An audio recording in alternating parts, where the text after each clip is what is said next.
Hey, check it out, Holmes. Magrito Podcast Network presents, eh?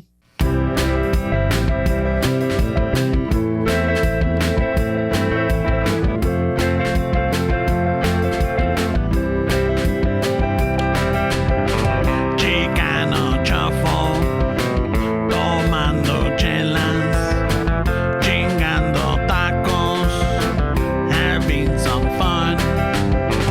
Chicano shuffle, all kinds of masa. Bernie's all nervous, give him a beer. Chicano shuffle, este el lazo. Just lost a fan. Oh well, tough shit. Chicano shuffle. Ramon's el guapo. He tells good stories. Let's interrupt. We will. Chicano shuffle. We love our fans. We hope you like this.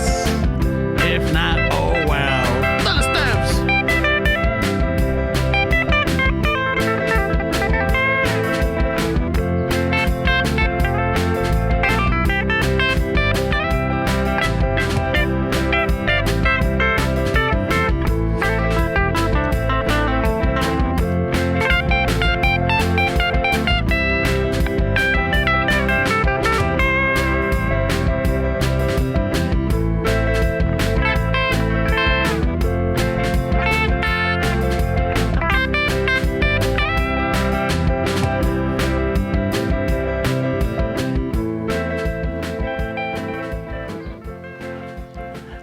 Hey there, shufflers. I'm here to talk to you about Manscaped.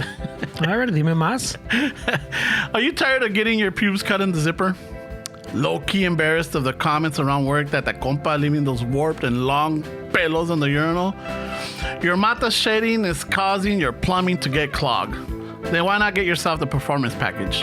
Not only do you get the Lawnmower 4.0, but you get the Weed Whacker. That's for your ears and nose. The anti-chafing deodorant, a soothing ball aloe spray, firme little travel bag, and even some calzones. It's a chingon package. Ay, for my package, yeah. Yeah, you know? But wait, there's more.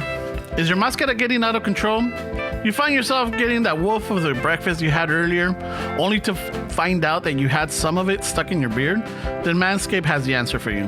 The Beard Hedger by Manscaped. The Manscaped Hedger comes with a built-in adjustment setting, so not need to worry if you misplaced your favorite clip, and it's waterproof. And this time, if you have food stuck in your beard, that means that you're a sloppy eater, and no one can help you with that. Not even Manscaped. Not even us. No. No. It's up to you to fucking be a little cleaner with your breakfast burrito, güey. I know, just cochinos, güey. Well, maybe it's because it gets out of hand, you know? So instead of landing on your shirt, te cae en la barba. I don't have a barba that big, that massive, güey. So I know. Fucking, but I'm just saying, fuck it. Sometimes it's a nice surprise, bro. You're fucking driving like, For later. oh shit, the pistachio we had. The fucking... Como le dicen? Flavor saver? The flavor saver? That works, but I bro. think that's for something else. Oh, all right. Yeah. So if you want to stop getting your pubes cut in the zipper, clogging your plumbing, or your long squiggly pubes hanging out in the urinal looking like they want to start a fight, Ay, güey. why not order yourself the Performance Package and the Beard Hedger for your mascara as well? Then head on over to manscaped.com. Trust us, your pubes will thank you, your co-workers will thank you, the significant other will thank you, and you might even get to show it off to someone new. That'll make a great first impression. Get 20% off free shipping with the code Chicano Shuffle, one word, at manscaped.com. That's right. You get 20% off with free shipping at manscaped.com. Use the promo code Chicano Shuffle, one word. Unlock your confidence and always use the right tools for the job with Manscaped. Hey, will this help me with like my promotion, way? Because I feel like I need a promotion, way. What kind of promotion do you need for I don't know. Do you need to see my pubes first, or how's this work? I want to see your pubes, yeah. Yeah, is that how the promotions work, way? Well, I mean, Just my coworkers. it's because, the only reason I'm bringing it up is because I was at work the other day and fucking, I started going, we've talked about this, but están pinche like 2 or 3 pews right there, like looking at you como que quieren pleito, güey. Like, hey, what the fuck, bro? They do, güey. They look like those dried up top ramen también, güey. Yeah, ándale. Pero todos negros, güey. and shit. You know, like, so I'm like, what the fuck? I mean, don't people see this? Like, when you finish, and like, oh shit, that wasn't there when I got here. I mean, I don't think people really care that much, bro. Hey, but so what you're saying is the pinche pelos in the urinal look like your House of Chingazos shirt? Ciao! Fucking Profesionales aquí, güey. putazos o qué, güey. Yeah, fuck yeah, dude. Pinche segue chingón, güey. Fuck yeah. You know, so you want a chingon ass shirt? Go to House of Chingazos. I don't know if they would appreciate that segue, bro. Talking about pubes in the toilet and then get your shirt. Comparing the shirt to the pubes. Yeah. It's a stretch, but I see what you did I there. mean, we made it flow in I nicely. see what you did there. Yeah, so, you know, but let's just say you are shitting pubes and someone finds out that it was you, but they're not gonna come up to you because you had a FEMA shirt, you know? Get a nice one that's, you know, it brings joy to people. Yeah. They look at it, they read it, they're like, este Yeah, te cabrón. van a rayar la madre, pero... But he's witty. But then they do a little chuckle at your shirt Yeah. and they're like, that was a good Alright, vibe. first he's sour, then he's sweet. Yeah, fuck. Exactly. You know, so why don't you get yourself a camisa too while you're at it? You know, you're like, I got my pubes under control, but I could use some changes in my life, you know? Update my wardrobe. Add some humor to it, or add some like conversation starters, or break the ice type of deal. So go to yourself to House of Chingazos. Code, what is it? The promo code? Chicano Shuffle, one word. One word. All right. So let's just say all that. Fucking, you pissed off the at work, everybody, or even in the church or lo que sea. You want to liven things up? Show up with some cafecito for the crew. Míralo. Fuck, güey. Pinche professional in this Show fucking us some Toys R Us. cafecito. They might say, like, "Mira este pinche guachalote fucking leaving pubes everywhere." Or, You say guajolote. I know, I was going to say Pinche guajolote. turkey. Pinche The guajolote. pinche turkey lives shit everywhere. Pinches pelos bien parados. I'm fucking wanting to start a fight, you know, but he's got funny shirts, but fuck, he brings good coffee, you know? So, Shit. why don't you order some Mistaza coffee? Add it up, fucking, and before you know it, you're not gonna be that hated person. They're like, they might have issues with you, but they're like, you know what, though? They're all right. Yeah, chido. All right? Again, you could go to our links, go to istazo.com, and I think there's still a promotion for that for you. Yeah, no? And the links are on Instagram. Yeah. Just make it clear. Yeah, the pinche... Yeah, I think it's Shuffle, way. Yeah, there we go. Shuffle. For the coffee is Shuffle. For everything else, Chicano Shuffle. One word. All right. Y con eso, let's start the podcast. Coming to you from an abandoned Toys R Us warehouse in City of Industry, Chicano Shuffle. Yeah, fucking... Míralos. I don't want to grow up, because if I did... I wouldn't be a Toys R Us kid. But it just so happens we grew up anyways. I never went to Toys R Us though. Way. That bougie ass Ramon would buy toys, get toys bought at Toys R Us. Way. He always finds a way to shit on my childhood somehow.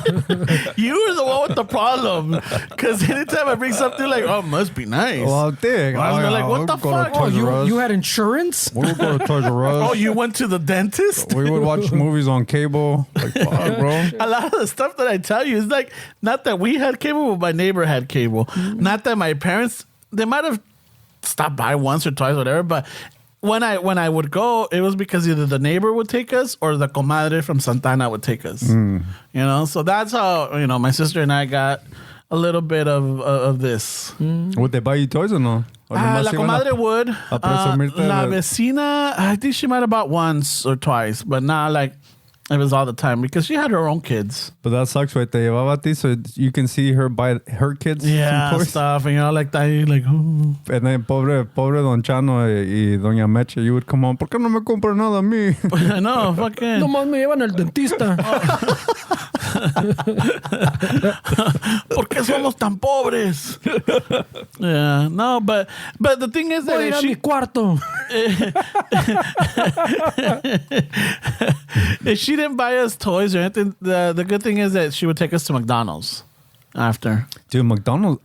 I went on this fast food rabbit hole this week on YouTube, because they're talking about how fast food's getting really expensive. I mean, people are like comparing prices, and obviously inflation and all that has to do with it. But then one of the fucking little rabbit holes of McDonald's that I was on. They were talking about how plain they look nowadays. Where you should remember how fucking colorful McDonald's were when we were kids. Like you obviously had like the little mini theme park in there where you can play, and then just the arches, the yellow. It was like more bright and more kind of inviting. And now that all of them look very modern and kind of gray colors and stuff like that. And they were just talking about how like they don't really do much to like promote like the brand as much as they used to before. Man. I think it's a trend or a fashion thing, right? Not a fashion. I think it's a trend amongst businesses, architecture, and even styles, because they're going with those what do they call it? Not monotone colors. They're more muted. Yeah. The whole those buildings, the new apartment buildings, all that shit. It's always those like something more muted, more supposedly like natural colors, like shit like that. I see, or those fake facades, or like paneling. Like everything's a little more boring, no? Yeah, that's what it was. A little more bland, and because everybody just follows suit. Ya ves, todos los restaurants are all that same color almost. With I think the thing about McDonald's too is a lot of people don't realize that on paper, essentially they're a real estate company. Like restaurant is like not even like the primary business of McDonald's anymore. They're essentially a real estate company that has restaurants because they're more into like owning like the land that the franchisees fucking rent out. So I don't think they really put a lot of emphasis on like enticing people to come eat anymore because their revenues are somewhere else in real estate and también in other parts of the world. Where I think, we had a little conversation about weight loss before we started recording, and I think a lot of people are a little bit more like health, like they make healthier choices, and I think definitely fast food restaurants like McDonald's and Burger King and places like that are definitely like I would think in the decline as a whole. But the thing is that in other countries they're still thriving, dude. Like in the Middle East, McDonald's, Domino's, like Latin America, like all these restaurants are making a shit ton of money still. And then here in the States they're like, I mean, no sé, I don't think que se quedan atrás, güey. Because even like in the mornings, like on Saturdays, every McDonald's we pass on the way here, it's fucking packed. Like the lines, like to the street way.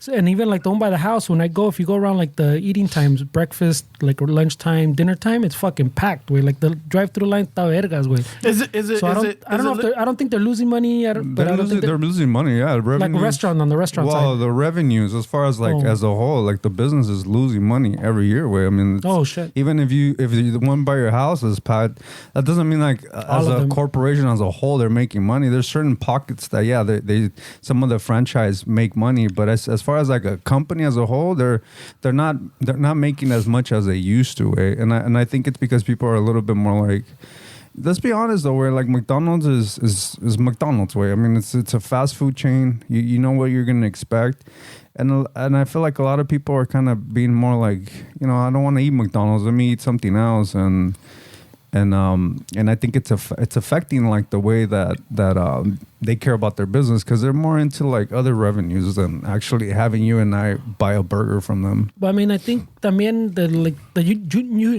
maybe we're probably the last generation that this applies to, but like our generation is probably the last one, pues, where we saw.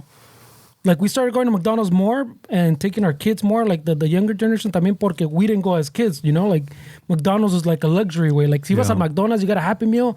Oh, shit, we're going to fucking McDonald's, a big deal. Got good grades. So you grow up and, like, you get some money, pues, and you want to do things you couldn't do as a kid. Mm-hmm. And then, by default, your kids just end up growing up with McDonald's.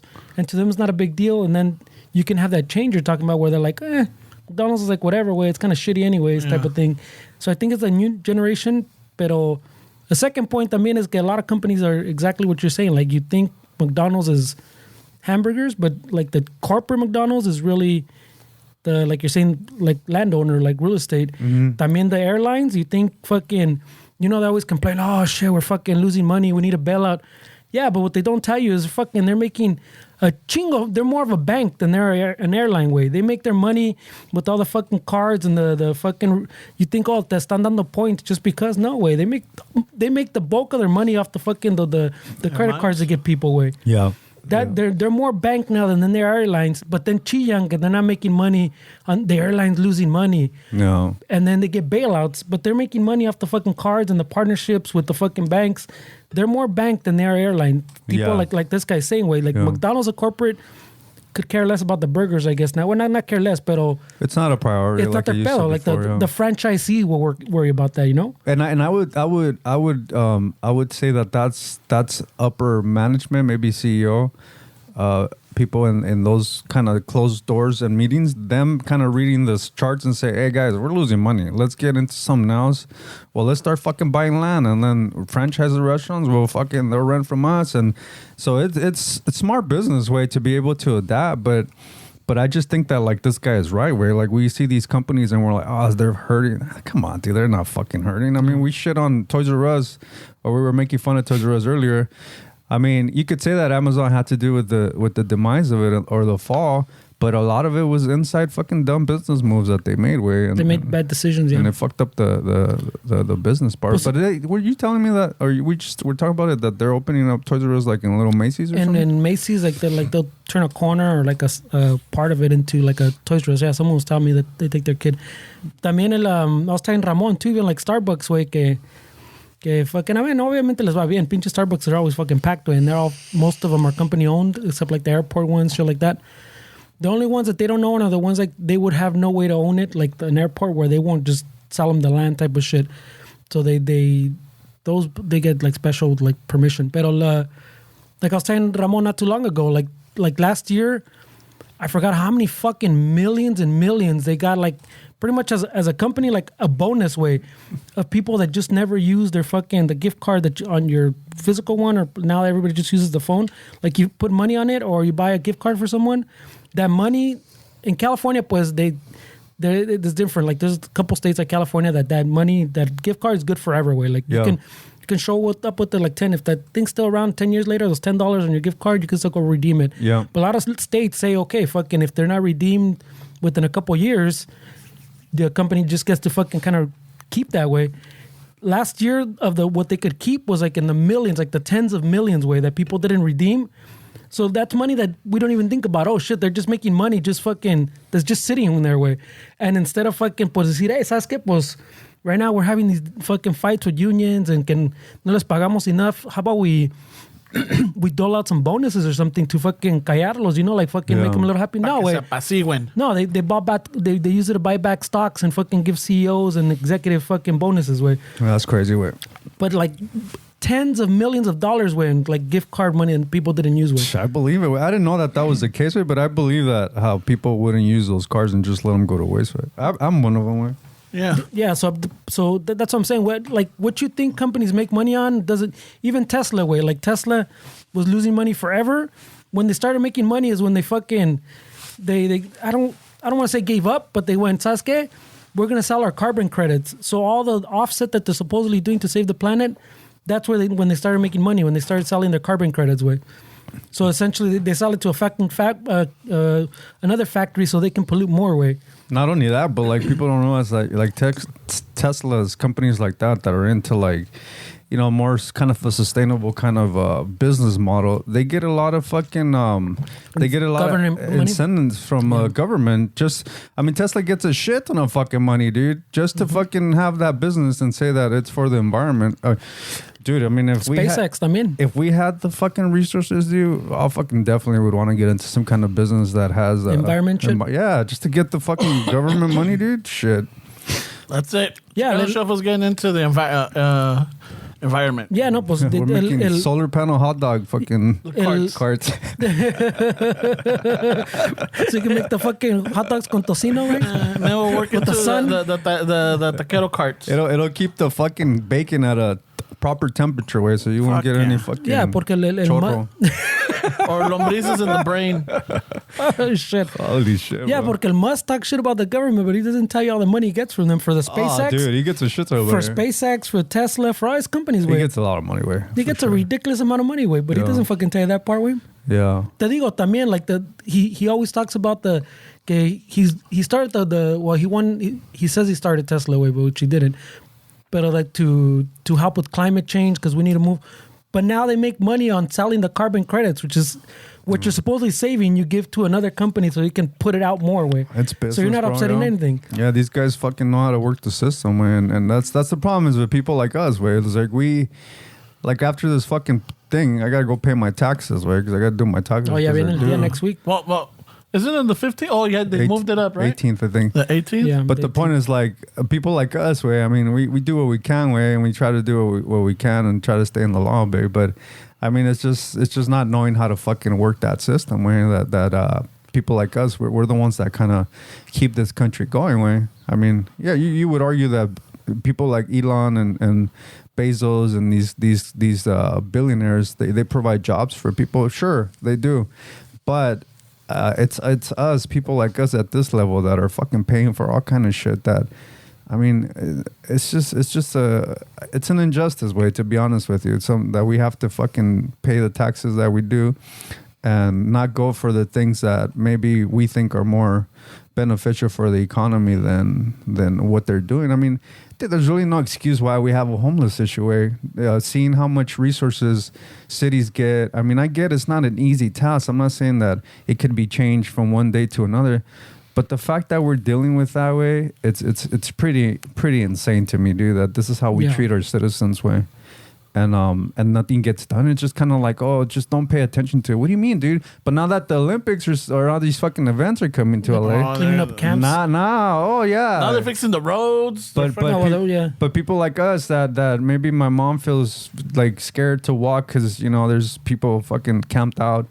People like that who Vatos walking around with machetes, man. Who gives a shit? Who gives a shit, right? Deal with it. But then when it's optics, oh, we got the Olympics or the World Cup or whatever, and then now they want to change it? Like, what the fuck, dude? Well, I mean, like when we talked about it before, way, there's a lot of that way, but there's also fucking...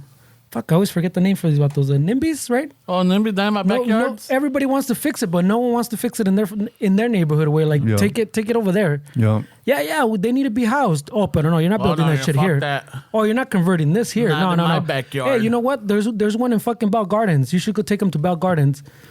So. No mames, there's an empty Toys R Us fucking building in City of Industry. No, you can't use that one. No. I don't want it here, way. No, you don't want it. Oh, because of but that's not fair for that. Because we're recording here. Yeah. That's not fair for those communities either, way. Because I mean, look, we talked about that intersection in East Los, that fucking where pretty much the spaghetti bowl where all the freeways meet. I mean, these neighborhoods, like the ones that we come from, they already have businesses that pollute the fucking air. That some of these are known to give fucking certain cancers to communities around them, and now you want them to also take the burden of housing or having some kind of a homeless encampment or whatever you want to label it. It's not fair for these communities where we're already fucking living among like some really fucking dirty air that we're just kind of used to it. People don't even consider, like. When we went to Peru, how fucking clean was that air over there, dude? Like, I was coughing because the air was too good, he says. Yeah, literally. No, I mean, you're saying that's a joke, but I'm like, what the fuck is that smell? Literally, my lungs. What is that? It's fucking clean air, bro. My lungs hurt because the air is so clean. But not in the city, though, but we were in the... Yeah, because Lima was more like LA or Chicago. Like but no, what I'm saying is when you have that kind of contrast, then you realize how fucking polluted these... Even go fucking when we went to Palm Springs a few weeks back, you look up at night and oh shit, we have stars. Why does my lungs hurt? I started reading a little article I didn't even finish. Way, remember how I always talk about this vatos talco? How remember that Johnson got sued because the ladies were putting the talco and it started giving fucking some kind of cancers or something or some kind of. I remember exactly what it was, and they won that lawsuit, right?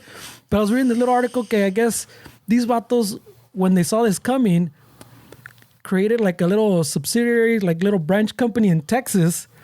So like all that lawsuit went to that little company. That company doesn't have as much money as Johnson & Johnson. So even though the lawsuit granted them who knows how many million to all these women, that little company doesn't have that money to pay all those millions. But like we're saying, like pinchy businesses have army of accountants, they have army of lawyers, they have army of people to figure out the loopholes, way. I mean, también something as simple as plastics, way. I mean, we when we think of health, we concentrate on food and all this shit, but we don't realize that there's a lot of toxic shit in the plastics that we use. And if you really look at the list, because there's like a little emblem or a logo with like a rating, like a 1 or 2, depends on what kind of plastic it is. Everything's not recyclable is the same. When you look at a plastic like this for this coffee that I'm holding from Starbucks, the plastic that's used for something like detergent is, well, this kind of plastic, you can literally see that it'll give you may cause cancer, may cause this, the plastic that we use for like the food that we eat, the plastic that's used for like detergent and shit like that, it's way more fucking healthier. Oh, it's healthier? Yeah, it's like it's not labeled as it can give you cancer or this and that, No and, shit. and it's not because of the chemicals that are in there. It's just the plastic itself. So to me, I'm like, if you guys really care about people, why is the plastic that's being used for detergent and shit to clean is not harmful to your body? But plastics that we use takeout to, we drink water from, that shit has little shit that says may cause cancer or may cause this. It just Shit. doesn't fucking make sense. Way. Está al revés, ¿no? Yeah, why is the fucking my detergent? I mean, también pinche plastic in general, no? I think we got bamboozled, bro. Fernie, back to the Johnson & Johnson. perdón. Back to Johnson & Johnson. El talco que le ponían a los bebés, like, do the kids get the cancer? I don't remember. No me Or acuerdo. does it shrink because if it is, I got a lawsuit, dude. I'm like, hey, a mí me ponían talco, por eso no tengo el pinche Chilinsky. Fucking. Me encogió. Me cogió el Chilinsky, güey. I'm like, I got issues with that. I think it was, if it was like the normal one, I think it was más bien because like you're talking about like ladies have been using it for like decades, way, as opposed to, use it in your kid for like a year type of thing. I still used it as But, or I don't know if it was like the medicated one or one of those other ones, Mejor I don't know. Something like that. No me acuerdo muy bien. It was a few years ago. But this, I didn't even really, I just saw like I started reading it and then no sé qué pasó. I got distracted. I didn't finish it.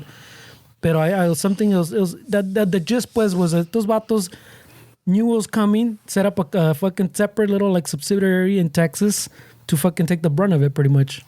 Yeah, it sucks, bro. I mean, a lot of these big companies, like I think I was reading, maybe I may be wrong with, but I think I read somewhere that Bayer owns Monsanto now. Is that the case? Then, for real? Because fucking Monsanto's fucking huge, way. I don't have my But phone. Bears- Man.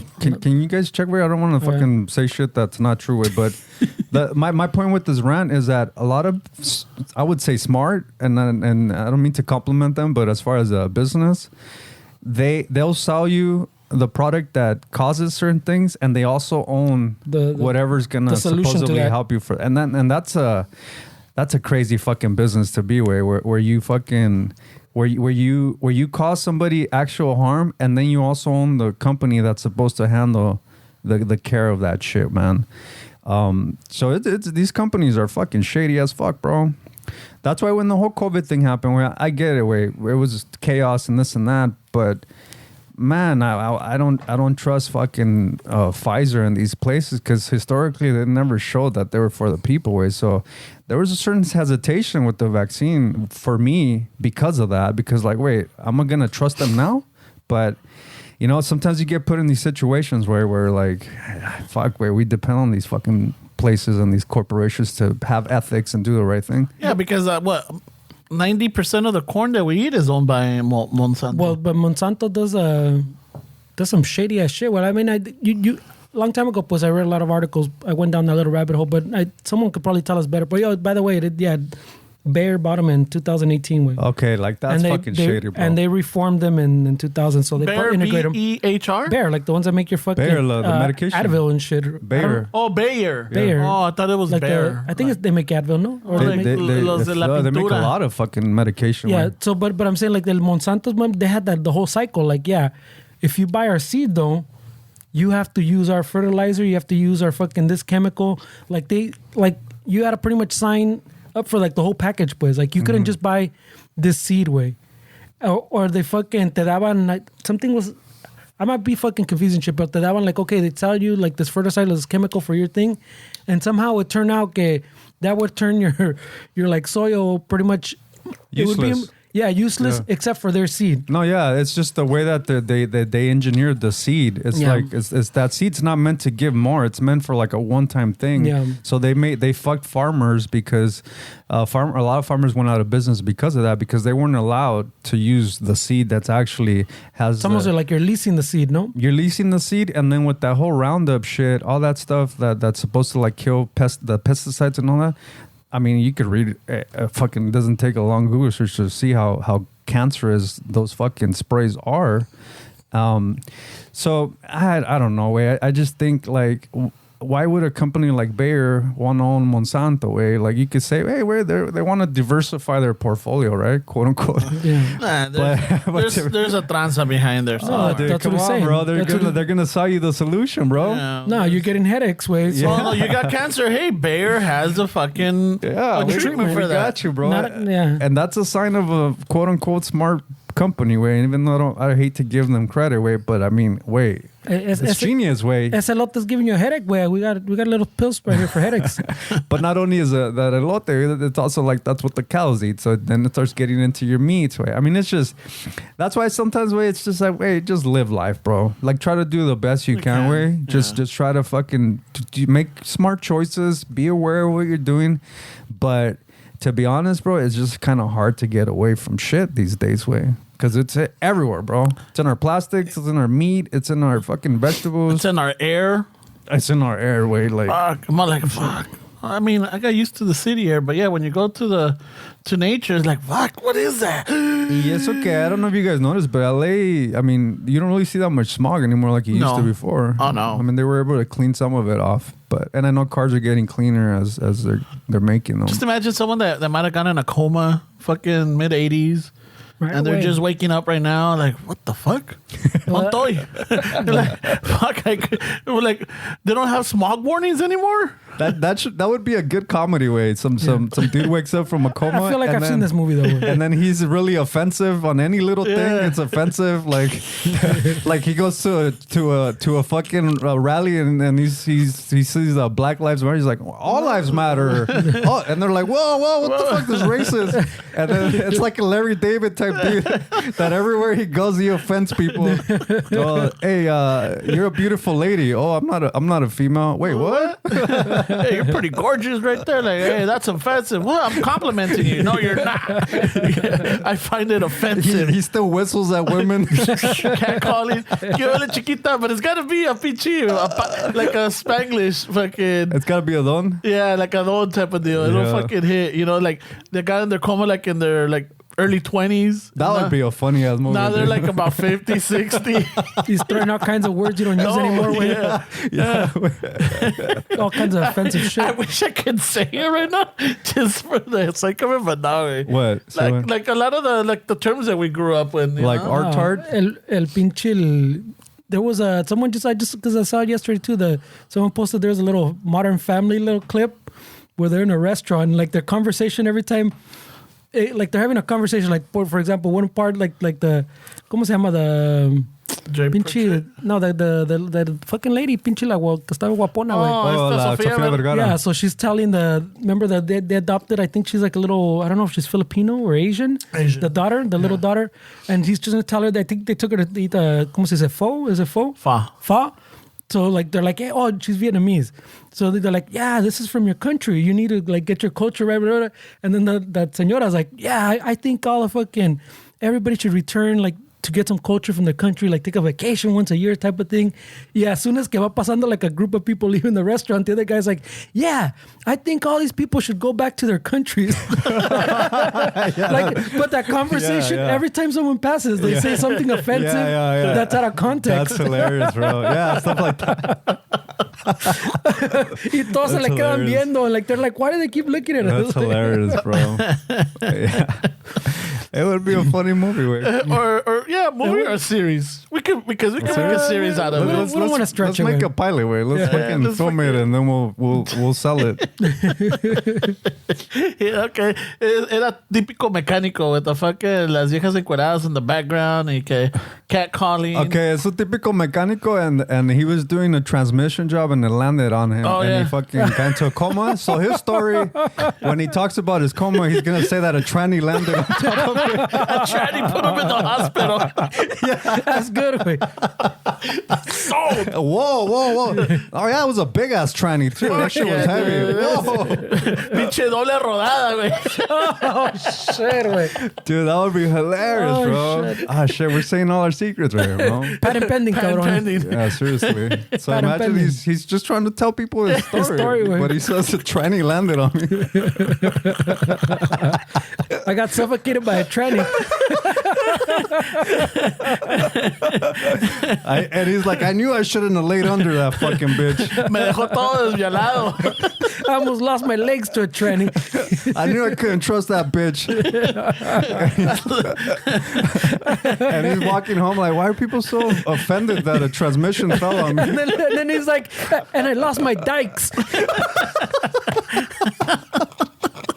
My pinzas, güey. I lost my favorite pair of dikes. Maybe he was in a coma longer, so you can fucking say I was smoking a fag outside. All right. Yeah, he spent some time in the UK. Yeah, güey. he spent some time in the UK. Yeah. So I kind of like woke up from it, like it kind of took me out, but then I got up y luego me estaba siguiendo un pinche mayate. I crashed into a wall. That's what took me out. Holy shit. What? Yeah, those big bugs, you know? Those bugs. Those fuckers bug. Holy shit, bro. That's insane. We could go all day with this movie. Man. We're gonna get canceled a lo pendejo. Nah. Someone's gonna clip this out of context. They You could- can't say that anymore. What? They could clip it out of context, but no. Like we're just- Que ya no- they got rid of all the mayates or what? We can't say it no more? Like, what the fuck, bro? I used to clip those fuckers' wings. I used to clip them fuckers for fun. I was gonna say something, but no. No, los amarraba los cabrones. Y les daba vueltas, güey. Los amarraba de un árbol. Yeah, see, you said it. I know. I was gonna go there, but I'm like, But Ramon took it. Because we used to tie them on the string. And then if you didn't put them on the tree, you put them on the branch. Holy shit, güey.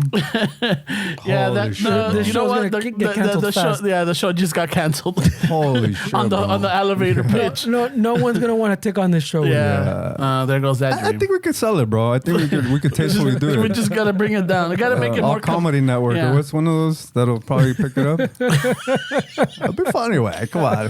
What happened to you? Tranny landed on me. Fucking Put me in a coma. That bitch suffocated me. That was a pretty heavy fucking tranny, bro. I thought I could handle it, but you know, my judgment was off that day. Yeah. Shit, güey. That's hilarious, bro. Yeah. Shit, güey. So Wow. I thought, yeah, we just keep going. We're We ready. keep We going. could go. yeah, we I was can't- going to add ratchet to it somehow, but You've been trying to come up with a yeah, I'm trying to figure out how to add ratchet to the tranny. Van pasando unas muchachas. Pásame las perras, ¿no? El pinche viejo igualado. Holy shit, dude. Perra su madre. Las pinzas.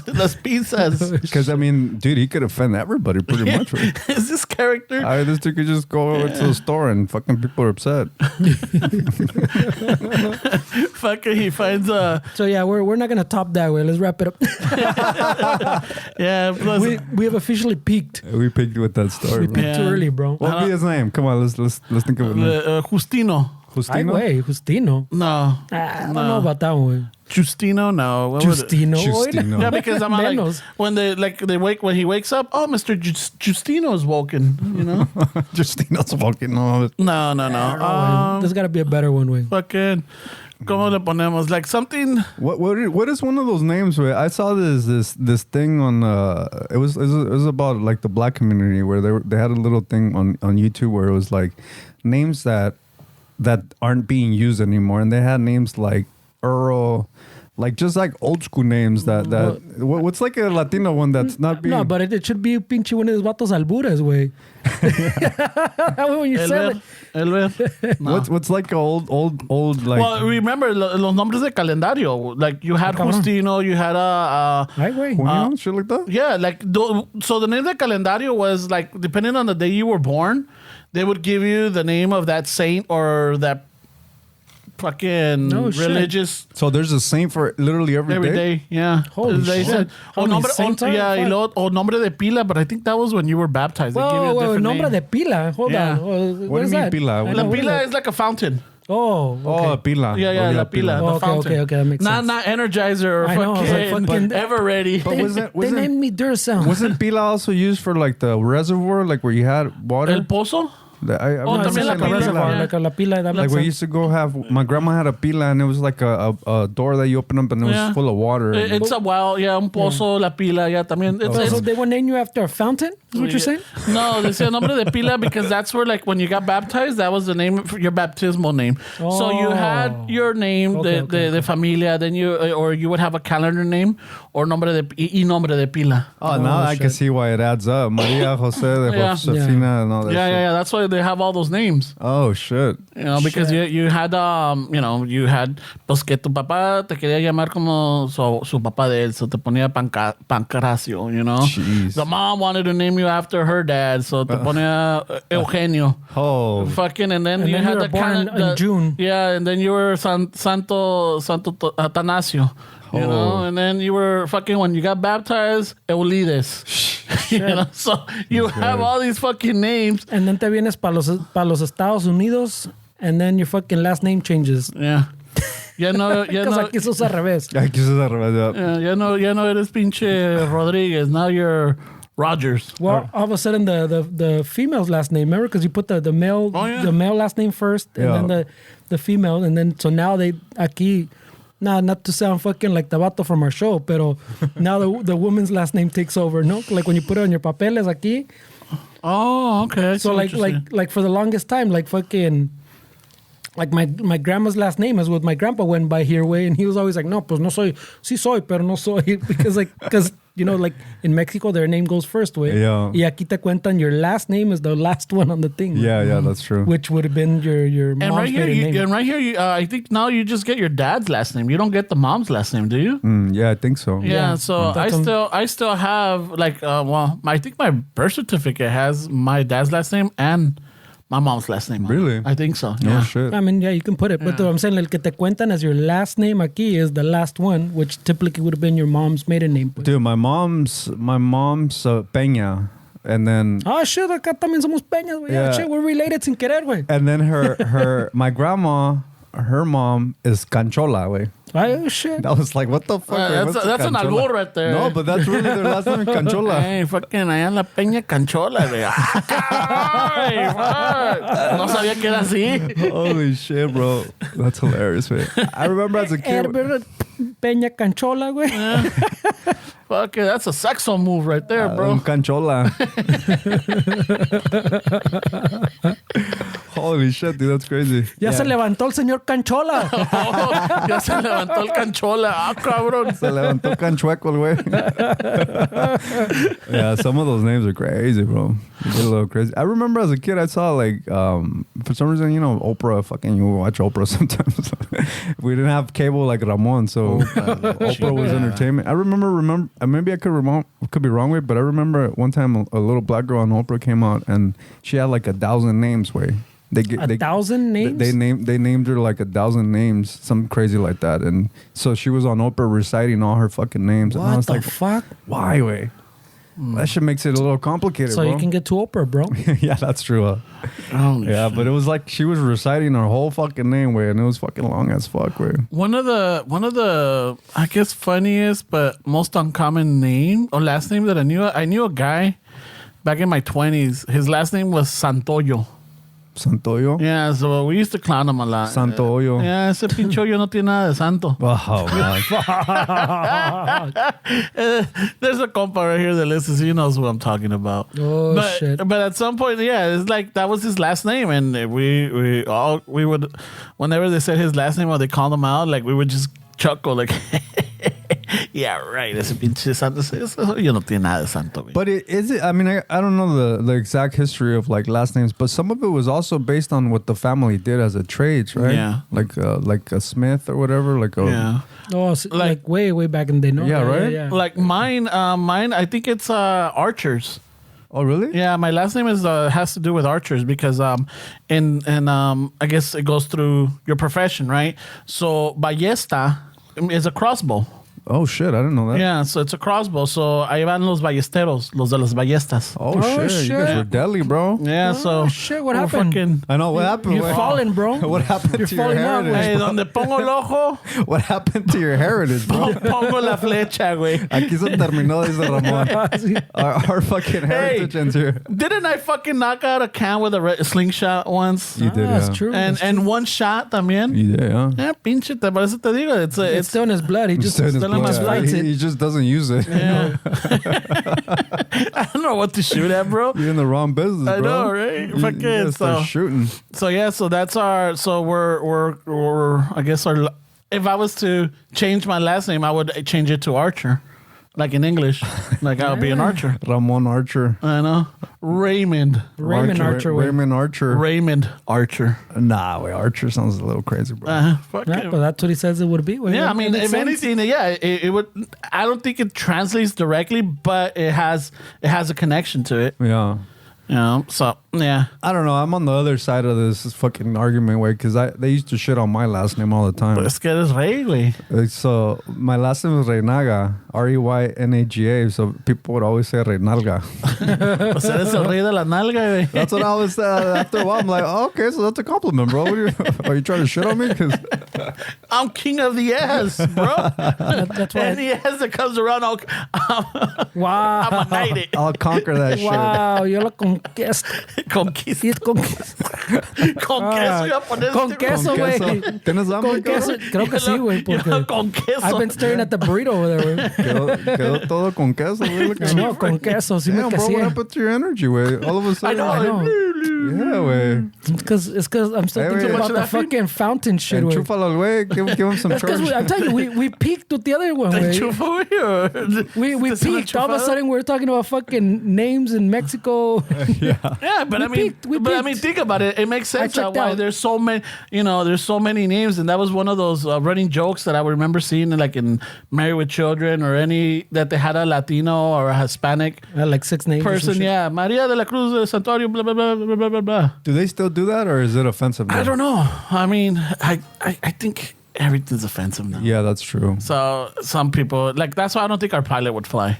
You don't think so, güey? That I dude don't has know. to have like what 6 would names. be the name of the movie or the show? What would I we don't know, call güey. it? I think we would have to. El Encomado. We gotta brainstorm this one. I think we can because of our we're fucking brown people, güey. Yeah, I think we could figure out a way to do it where it's not like si fuéramos tres pinches gabachos, güey. Es otro pedo, güey. Pero también, ya que we come up with the ideas, we need some gabachos to write. No. They're good writers, bro. They're good with grammar. Fuck it. We don't need grammar, dude. We just need be able to I'm tell the saying story on paper. someone actually and we has to add write it. the episode, eh? I learned this from Quincy Jones, not personally, but he said that if you ever want to make a movie, you got to have some Jewish people in your fucking squad, Yes. and it'll get done. There's some Mexican Jewish people. Yeah, pero that's not what he's saying. No, he's saying fucking some fucking Some gringos, eh? yeah, way. Nah, yeah, I'm on board with that, Fernie. Yeah, I mean, we came up with the idea. We take the flack, pero And we could fucking watch over them because sometimes their jokes are a little. I'm not gonna put any. there's gonna raza- be rewrites. I'm not gonna put any raza on blast, but some of these shows that I've seen, the little writing has been a little. Oh, I'll tell you though, like this fool, that one's pretty good. Yeah, but they definitely fucking you can tell about those are like, yeah, someone helped them write, and then they were like, no, but No. this is not how you would say this. No. Way. As opposed como es este otro way, they just let them go. Way, a ver, they're gonna write the shitty. Yeah, but it translates, bro. Like you can tell, like wait.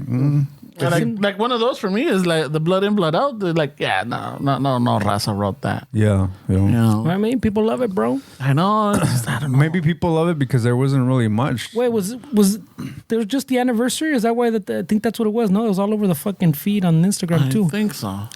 This week or last week? I think it might have been 2 weeks ago. How would you guys feel if they remade that? I don't know if I would be hopeful to be better. it'd be better. Probably be better, no? Yeah, it'd be I better. would hope, pero ya no se And sabe. maybe there's a lot of more actors and actresses that could portray those roles better. I think we can What, make would you be something. upset if they had a Puerto Rican fucking cholo? You're not really me into that one, bro. I'm not going into that deep end with They you. call me Nature Boy in this episode, bro. Come on, bro. We have a conversation. No. I've changed, man. Stop trying to ruin. Every time I try to get out, I thought you had him bring too. me back in. Some fucking some maromero pies looking dude. You would be pissed, bro. Bullshit. You changed. Hey, He'd be the first canceling that movie. Low key, me encierro en el cuarto, slap one off, and then like calm down, and then I'll be like, not bad. Shit. You would be pissed, bro. Before I'll be fuming, bro. You would be pissed, bro. Fuming. Yeah, I think you would. Yeah, no, but Secretly. I mean, yeah, I don't know. I think like there's more. I'm not gonna say talent out there, but there's more opportunity to offer it to many people. Like if someone, like for example, if someone is You can get more authentic people. yeah, if someone is trying to get a script going or anything, they could look in YouTube and see what kind of people are out there. They could listen to podcasts. Look at the podcasts that we have. We have plenty of Chicanos, Mexican Americans, Latinos, whatever you want to call us, that we could be able to help fill those roles. I'm not saying become professionals, but at least portray something in it. Yeah. También people are more sensitive, no? So there's a lot more Ramons now that fucking would be up in arms about that shit. Like the details like that? Yeah. Like a Puerto Rican cholo in Islos? Yeah. Yeah, probably. Right? So people I think are more sensitive to that now. Yeah. So It's just, I mean, I think but there's more opportunities than there were back in the late 80s, early 90s. I think, I mean, obviously there's a lot of things that are happening within the community, but I think there's a lot of voids that nobody fills with. Like, I think, especially in the arts way, as far as like music and también even like TV and stuff, I think there's a lot of things that can cater to our communities, but I like, look at this podcast way. I mean, we've been doing this for a long time way. And, you know, obviously we could always improve. We could always, but I think this is a representation of where our community's at, that if we were a different ethnicity, if we were white and we did something different, we would probably have more audience because of just the way that things work. I mean, these people, I think if we support each other a lot more, we can actually give our community entertainment that tailors to the people that understand it. And I feel like it's a big void that people just kind of were like, they're not gonna pay for it, or it's not gonna work well, so let's just do this over here that caters to like a different audience. But I think there's a hole that somebody should fucking fill with. well, I think there's definitely a little wave building way. Like the I was just talking about, I think with these vatos, I think last night way. Or with the twins? The pinche, I think there is a little wave building where like we're getting more, como dices este, like this fool, and then before that we had the other one que no les pasó, gente fight, que The les first pasó a lot of season people. was good. The second, Some people know, and then before that we got something a little shittier. But I think like I think there's a little wave building where like it's still like it's in infancy, but ya se está viendo that we're appearing in more things. It's opening up a little bit way, and Raza's like supporting a little bit más. Pero I think it goes back like I was saying earlier, the younger generations way. Like our generation, I think we're still haters. There's John Leguizamo. I think he's got a series or a documentary series coming out. And he talks about this, how when he was younger, he did all these movies and all these roles. He was kind of like, I'm not going to say typecasted, but he played certain roles, right? And as he started getting older, he started like, you know, I guess like everybody starts maturing and starts doing all this. And one of the things he says is that Hollywood is the issue, because Hollywood doesn't allow for Latinos to fail. Like there's all these movies that, you know, like I would say white studios or white writers or whoever it is, they make a movie and it fails, but they still keep giving them movies. And one of the examples he gave was Waterworld, when Kevin Costner, it was a big fucking flop. Yeah, it was huge. Big flop, and guess what? They still let them keep making movies or coming out with pitches. The other one was, I guess he mentioned Jack and Jill. También, like, look at that fucking movie. Like, supposedly it was supposed to be funny or whatever, and it sucked. Yeah. But I was thinking about that because I was driving, and I'm all like, luego me cayó, I'm like, okay, what about like M. Night Shyamalan?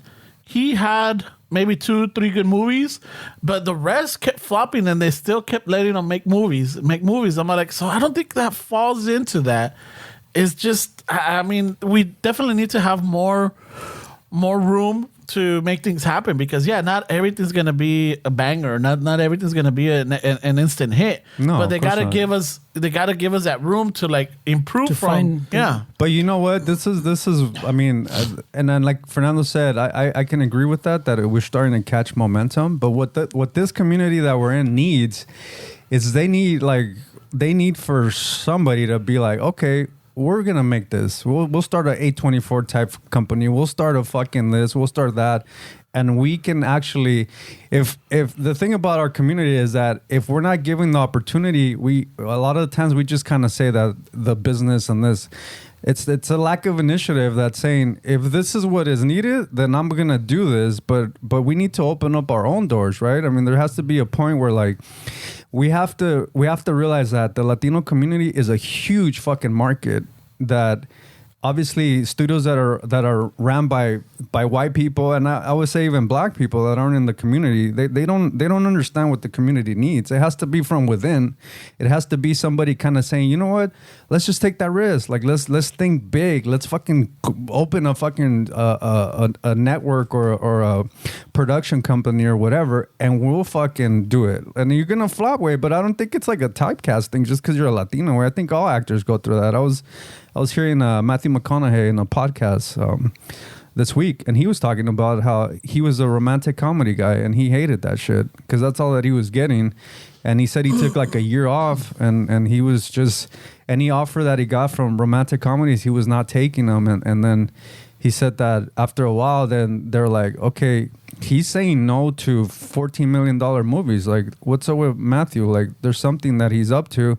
And that's when he started getting like the Lincoln Lawyer, and that's how he started getting like kind of rebranding yourself. So I feel like a lot of actors get typecasted way. I mean, if it works, it works. Way you got to think way.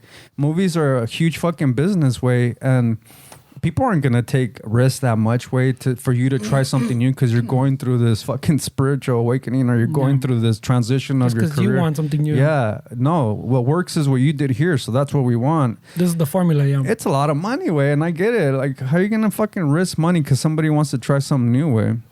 And you got to start from the bottom and get your foot in the door. It reminds me of like, what is it? Sean Penn. He hates people reminding him of Spicoli. He fucking hates it. Like, when they do references, like,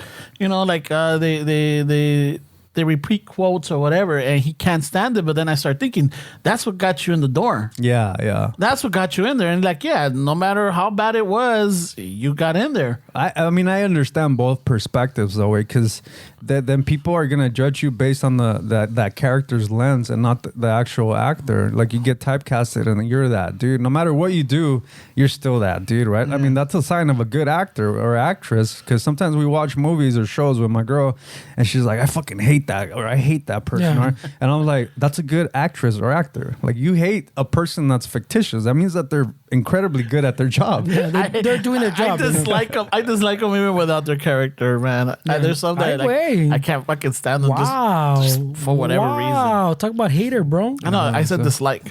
That's still haterade, bro. That's dislike, bro. That's still haterade. But I think even like, if like this, by saying like kind of like what we were saying about the writing way, even if we start our own thing where you need to fucking sound that douchey, you need the white folks money away. No, I'm not saying you don't. Wait. I know. I'm not saying you don't, but I'm saying if you're in an industry that is not fulfilling your needs, then you got to get out of your comfort zone and start something. If not everybody has that entrepreneurial kind of spirit or even that motivation to do something, but there has to be a point where, like, if you're not getting what you want, you have to build it for yourself, or your community has to build it for you. And I think eventually we will get there. Where, like you said, there's a momentum going. I think that momentum building. I think somebody's gonna think like me with deeper pockets and gonna be like, I want to do that. Well, I think because before too, I think it was like we're saying that the formula thing that you gotta. This is what works. This is what we're gonna keep doing. I don't care about your fucking feelings right now, type of shit. And I think before, and probably still now, but a little like, there's so many different platforms now, pues, that you can find someone to kind of agree with you. But I think before the platform was so limited that they had their formulas and they'd be like, yeah, we like this Latino show you're talking about, pero we're going to make these changes. And like you were kind of stuck. Like, do I want to make this show or do I want to make this movie? Like they're offering me que sí, I got to make these little changes. And so you make it, you go, okay, you concede that.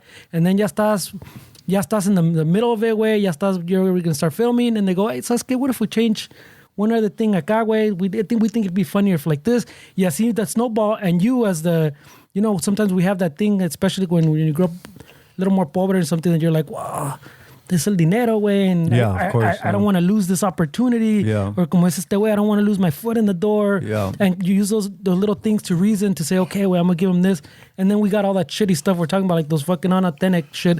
Y ahora there's so many platforms, pues, that you can shop around like this fool and take the best one, like where they can agree that they're going to not be as involved type of shit, like you can find a deal, pues, where it's a little more beneficial. I think that helps too. It's rough because the industry is not shy of telling you that you could be replaced instantly. Yeah. So I think a lot of people also, when they start negotiating and they start signing contracts and shit, the industry has that leverage. Like if you're just some person that's starting or you don't have that much this and that, like, hey bro, you don't want it? Like there's thousands of people that'll take There's 3 people in the lobby waiting right up. Seriously. Well, we whatchamacallit, with the Compa Gil from the Mind Buzz, which by the way, welcome to my grito. He worked it in fucking nice way.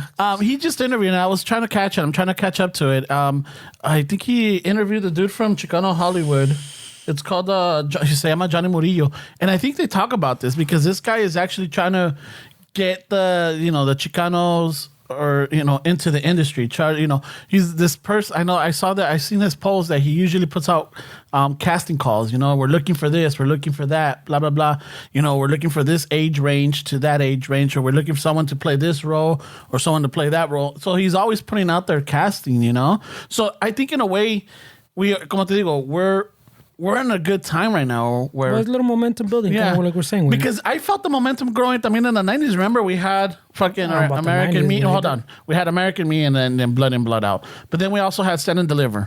We had Mi Familia. We had all these movies. Those are the times when they were saying, ¿cómo se llamaba? También, I was just talking about last night in the live, it wasn't like a little Latino wave. It was a Hispanic wave, whatever. That was también con el pinche Ricky Martin and like all Latino singers were fucking hot. Like we had like a little moment, but it wasn't Latinos. It was just if you speak Spanish, you're part of that wave way.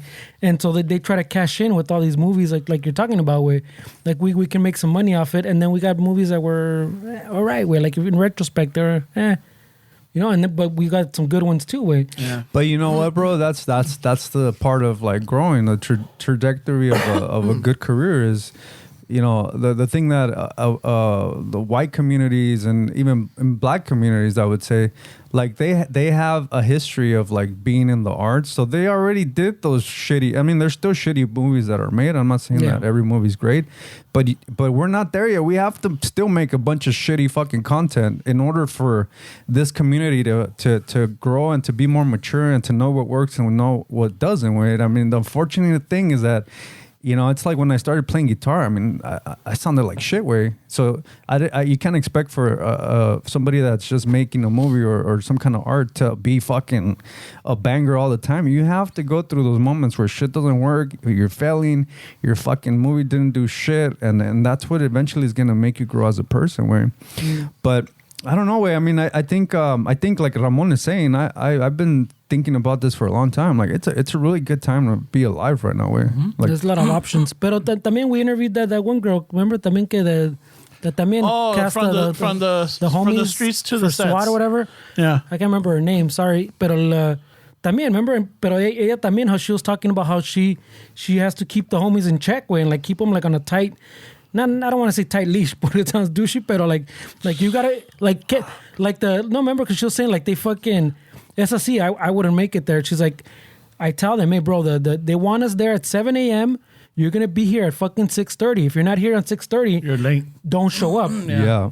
But because, like, she's keeping, because, she's trying to keep the raza away and, like, show that we can be there on time, that we can do the job, And she was talking about all that way. And I think the advantage that she has is because she knows the community. And so a lot of like people that aren't in the community, they would just be like, no, these guys are lazy or these guys. Yeah. But she knows the potential of the community. So she's like. And she knows what they think, like that, what you're saying. So she's able to translate to them. And somebody that's in her position from a different community is not going to talk to them the way she is. She's like, dude, maybe she even says, you got to fucking show up, man. Yeah, what the that's fuck's what wrong she's with you? saying. Stop Yeah. being fucking lazy.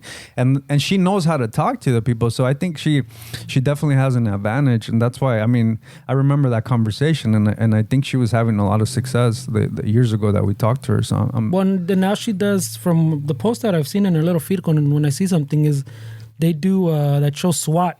Oh, really? So she provides the like sin albur or without joke, like all the homies, in other words, for like SWAT way, because it's the LA SWAT supposedly. I'm gonna do one like her, but her name is Bernice Molina. I'm gonna provide all the Chicano hipsters to the movies. All the chipsters.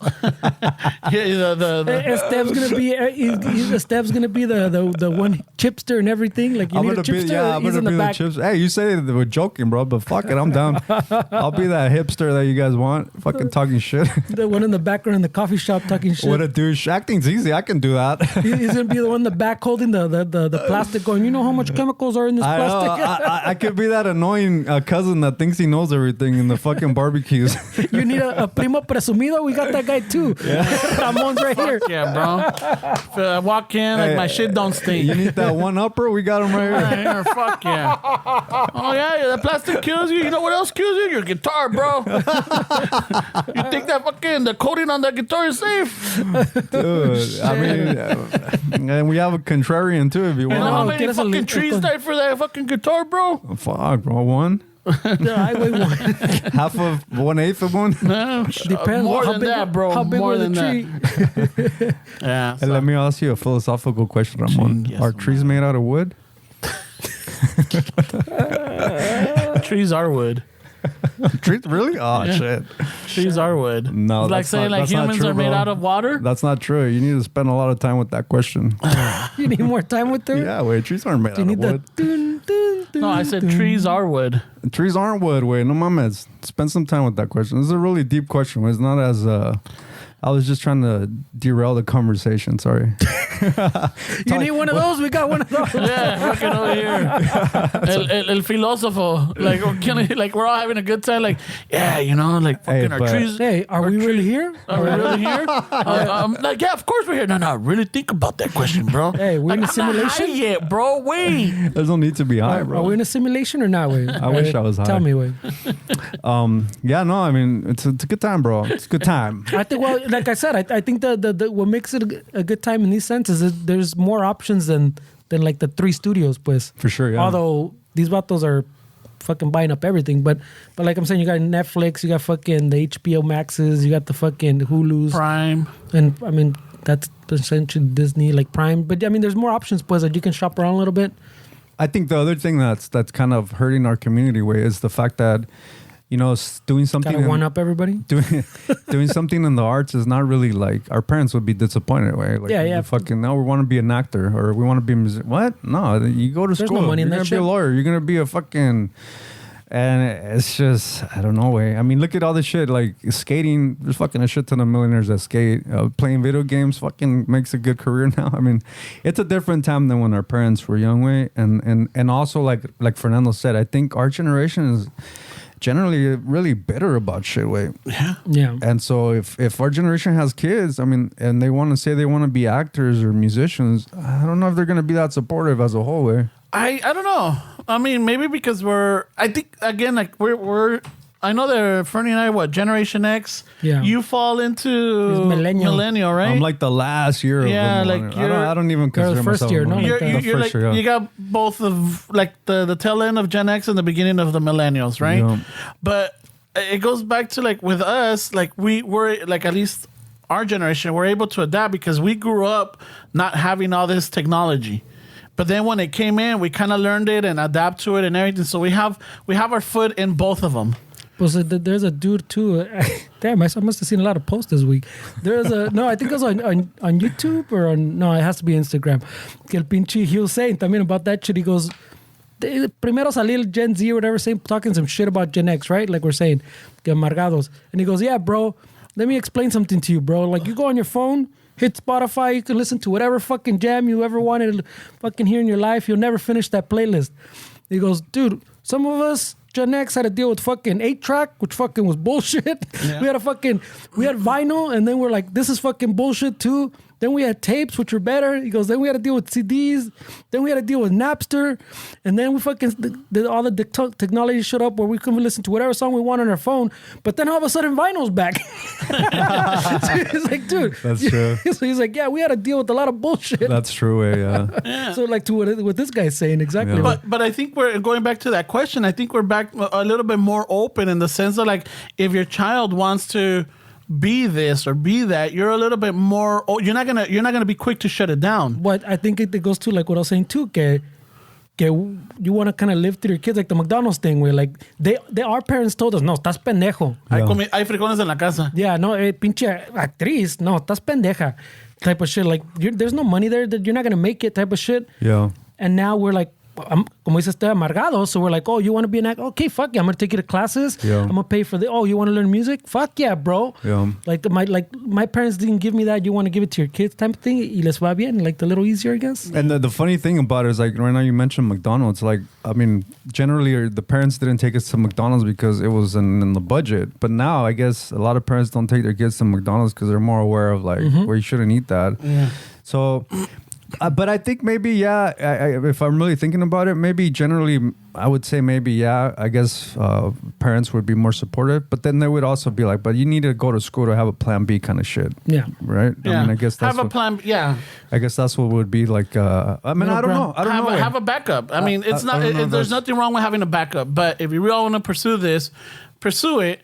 But make sure that you have a backup plan for it. Like, don't, like... It's good that you go all ahead, but you also got to be aware that there's a possibility that you might not make it. So have a backup for that. It's not saying that you're already setting yourself up for failure. No, you're just like you're going all in. But if that doesn't work, bam, you got something to jump into. You could be a writer. Doesn't mean you have to be an actor or an actress. You could be cinematographer or a fucking editor or whatever it is. You could have it. You could still be in the industry. Maybe not what you wanted to, but you'll still be part of it. I mean, the thing that I should highlight though, and I know maybe some would not agree with this way, but the reality is that, if your parents tell you you can be a musician, you just got to go to school. The reality of things is that there's somebody that's more driven, that their parents aren't that supportive, and they're more fucking hungry for it. That while you're going to school getting your degree, there's actually people that are gonna already be more ahead of you because they're fucking fully in it. And I have a backup, but you got to understand that there's always somebody that's hungrier than you. So if you go to school and you do all that stuff, I mean, it could be an issue where like you're getting away from it because I get it. You want to set up a foundation and a backup plan, but at the same time, you go to school for 4 or 5 years. In those days, in that amount of time, there's gonna be somebody that's way more hungrier than you, and it's gonna fucking get all these fucking opportunities because, I mean, sometimes there's a small window for things, right? And a lot of people, I mean, dude, I remember when I was fucking 32, 33 looking for bands and based on the post, I was already too old to fucking... Yeah, I remember you telling us they're looking for a 20-year-old or 21 or whatever. Luckily, like, I don't know, I guess I got some of my mom's genes where I guess I don't look like I'm 40 sometimes, so I can able to kind of... And I don't do it like purposely with. It's not like I want to look young, but you're the what is it, Mick Mars from fucking Motley Crue? Yeah, he was the old one. Yeah, he was the old. They call him Grandpa, or yeah. Like, you're the Mick Mars that you've been through everything, and then you join a young band, and it's like, okay, yeah, you're kind of like the mentor because he had a crucial role with that band. He did, yeah. He gave him the name, but not only that, but like the riffs and everything. He was pretty. I think he was a backbone, even though his backbone gave out. But what the fuck? That's a bad joke, right? But you know what way to... That's fucking bad way. That's terrible, dude. That's a bad joke. Fuck, I don't know. And I didn't even prep for that one. That one just came out. He has like bone cancer or something. Yeah, oh, fuck. That's terrible. My bad. But you know what way? Like, to all the crew fans. I think it's important though way to not like. I know I'm 40. I'm going to be 41 this year, and a lot of my bandmates are 25. I don't know. I'm still too young for that check. But no way. well, but Ramon keeps fucking getting sent back way. So Denied, dude. Well, it's because he wants the old school way. I think now he said they do it digitally or something. No, or it's by blood to the blood work. So I think it's really important for people that are our age and older way to not act like they know more than kids or people that are 24, 25. Because I learn from these dudes and girls that are in the band all the fucking time way. I wouldn't make it in a band with people who are younger if I was that 41-year-old that thought he was better than everybody else. Like, you can learn from fucking 24, 25-year-olds because we might judge them based on their age that they don't know shit, but there's a lot of 24, 25-year-olds that have been through a lot of shit and are way more mature than you think. They're way more mature than we were. Like Maria, shout out to Maria Sanchez, she's way fucking more mature than I was at 25. I mean, and if I was a different person, like a lot of bitter fucking mid-aged men, then I would treat my bandmates and these people like I'm better than them because I'm older. You have to listen to me. Dude, I learn from them all the fucking time, way. And I feel like that's why I'm able to kind of still stay kind of relevant and kind of, because they could easily find somebody that's 24, younger than me, fucking hungrier than me, fucking more. I have a full-time job. I have things that I have to do. They can easily find somebody that's fucking.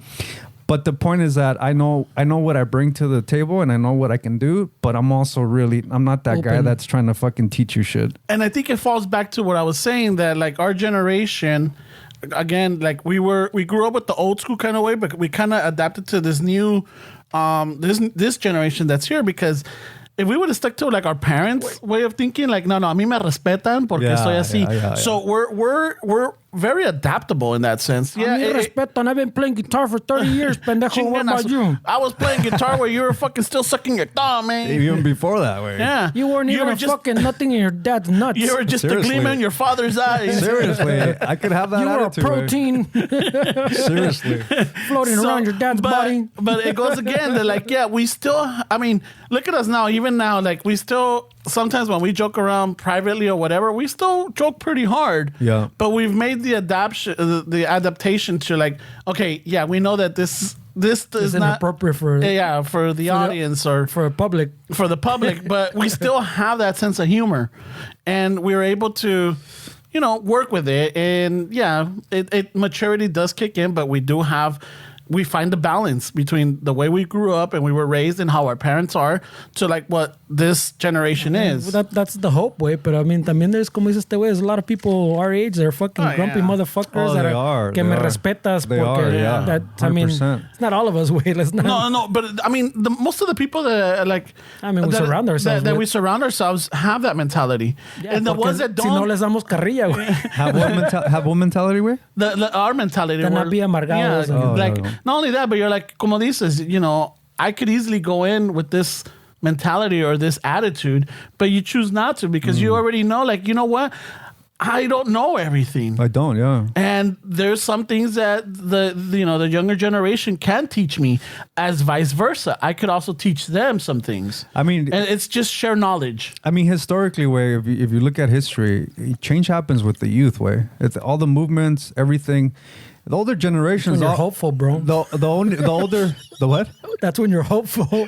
Ahorita we lost our hope. Estamos amargados. La chingada. You guys need to surround yourself with younger people. Way. It's a joke. You guys surround yourself with a bunch of bitter ass fucking old people. Way. So the youth is always a catalyst for change. Way. And the older generation like us, it's always the ones in the back saying, "Nah, you guys don't know shit. You guys are fucking." Yeah. And so, we either gonna live with that and accept that, or we're gonna be bitter, way. But the change happens with the youth, way. I mean, 40-year-old, 50-year-old people, good luck, way. We're the ones that balance the optimism of the youth by being jaded and bitter and saying, no, you can't do that. So we're all needed in society. You need those bitter fucking mid-aged people to be like, nah, you're fucking dumb. And that drives the youth to be like, no, you're fucking old. Yeah. I'm gonna fucking do this. You. And that dynamic is shown in history, way. Yeah, I mean, well, look at in the 60s and then in the 70s and then the 80s. Every decade there's been, the youth like I remember in the 90s, 187. The youth fucking really responded to that, and fucking based upon that, people's careers or lives were formed at that moment.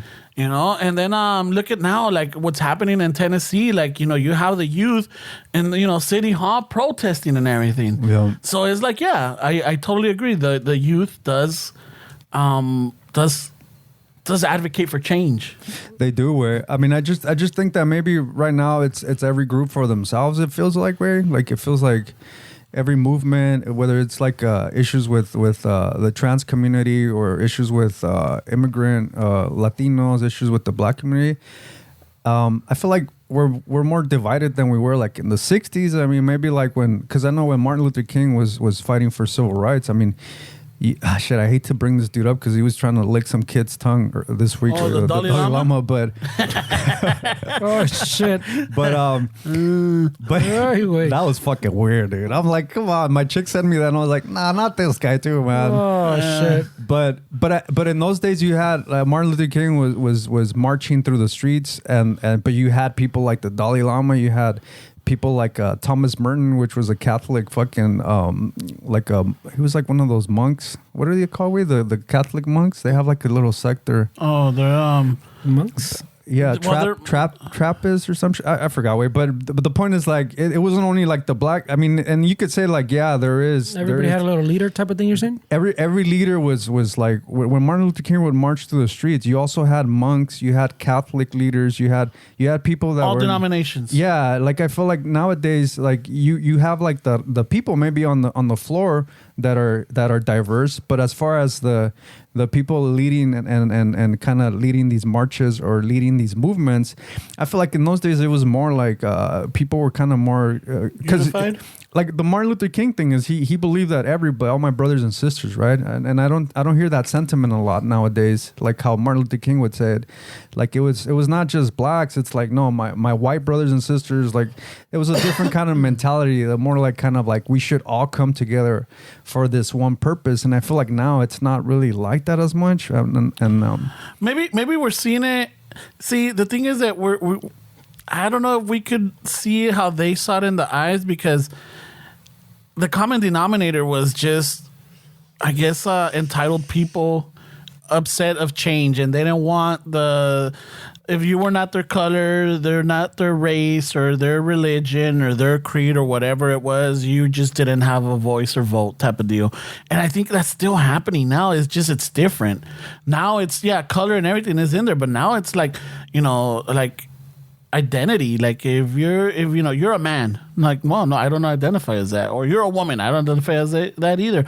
Then there's a hate towards that community, you know?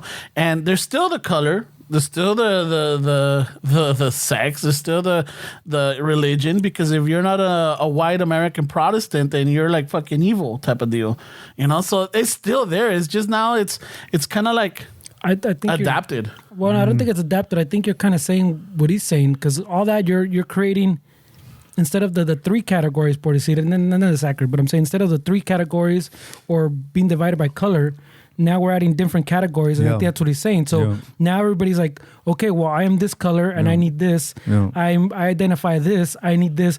So it's not like that we're against each other, but we have so many other categories now that it kind of divides you up instead of like just kind of uniting under a banner type of thing. Yeah, exactly. So you're saying the same thing in different ways, which we normally always happens to us. Pero well, I mean, I think people listen to information differently. So some people would listen to more how he puts it than how I mean, we're basically talking about the same thing, right? But I think the other thing that's kind of alarming for me is that people kind of gave up on peace. Like, you know, Martin Luther King was more peaceful. Like Malcolm X had a little bit more traction because he was more kind of like, no, we got to get our shit kind of thing. Where I think a lot of people are giving up on peace, where I think like a lot of like peace rallies and a lot of like dealing with social issues through peace, I don't think that's a thing anymore. I think people, and I wouldn't say that we gave peace a full chance. I think that a lot of people don't feel like peace will work, so they feel like now to get change, you need fucking chaos and violence. We're gonna take this the wrong way,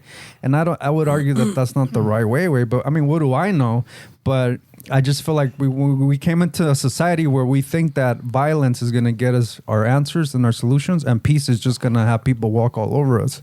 I don't know if it's changed that much in that context. I mean, from my perspective, I don't think it's changed that much. Porque en aquel entonces, pues, yeah, they started off peaceful, but there was always that aggravation that they fucking beat you down type of thing.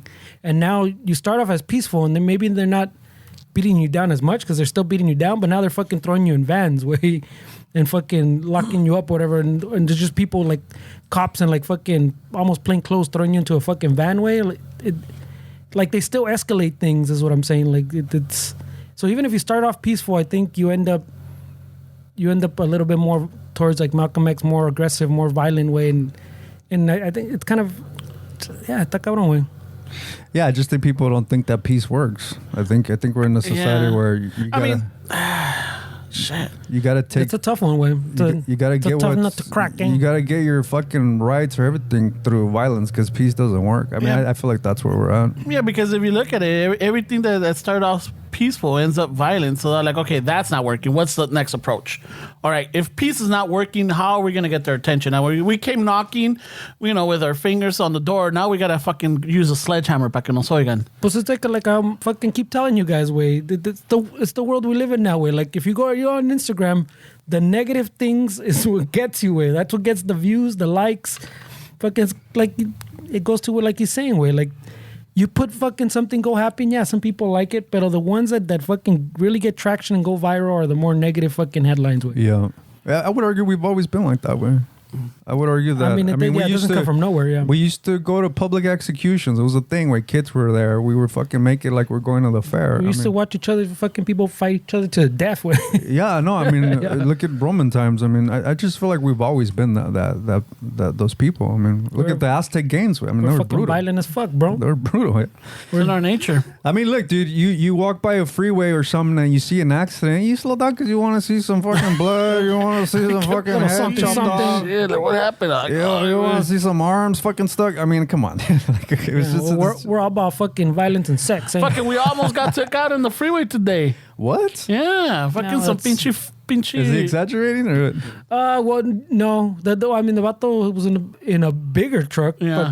And he almost fucking. He came like 3/4 into the lane. So he went into your lane. Yeah, he went into like my lane. 3/4, not like yeah, like a so little I bit. had to go into the shoulder because I was gonna merge to the. Pues por eso I looked up because the fucking. Yeah, and then I'm honking, y el cabrón en el pinche teléfono. Oh man, and I'm sucks, like, what bro. the fuck, and like. Ramon got fucking a little heater, bro. Sure, I'm sure Yeah, he casi nos mata, güey. Oh shit. Casi nos mata, pinche. And no coincidence in my mind. 10 minutes later, he's talking about how he fucking wants to take out his fucking shotgun to go fucking. to go. No, he's throwing See, it I don't know, off. wait, no. Hold on. Not even. Peace doesn't work. We went. So we're driving and we passed by this place that I hadn't noticed before. It says Guns and Ammo. I'm like, oh shit, hey, there's a Guns and Ammo place right here. Y Simon, and then Fernie, Fernie's been, like I don't know what it was. I'm like, hey Fernie, we should hang out. We should go to the shooting range.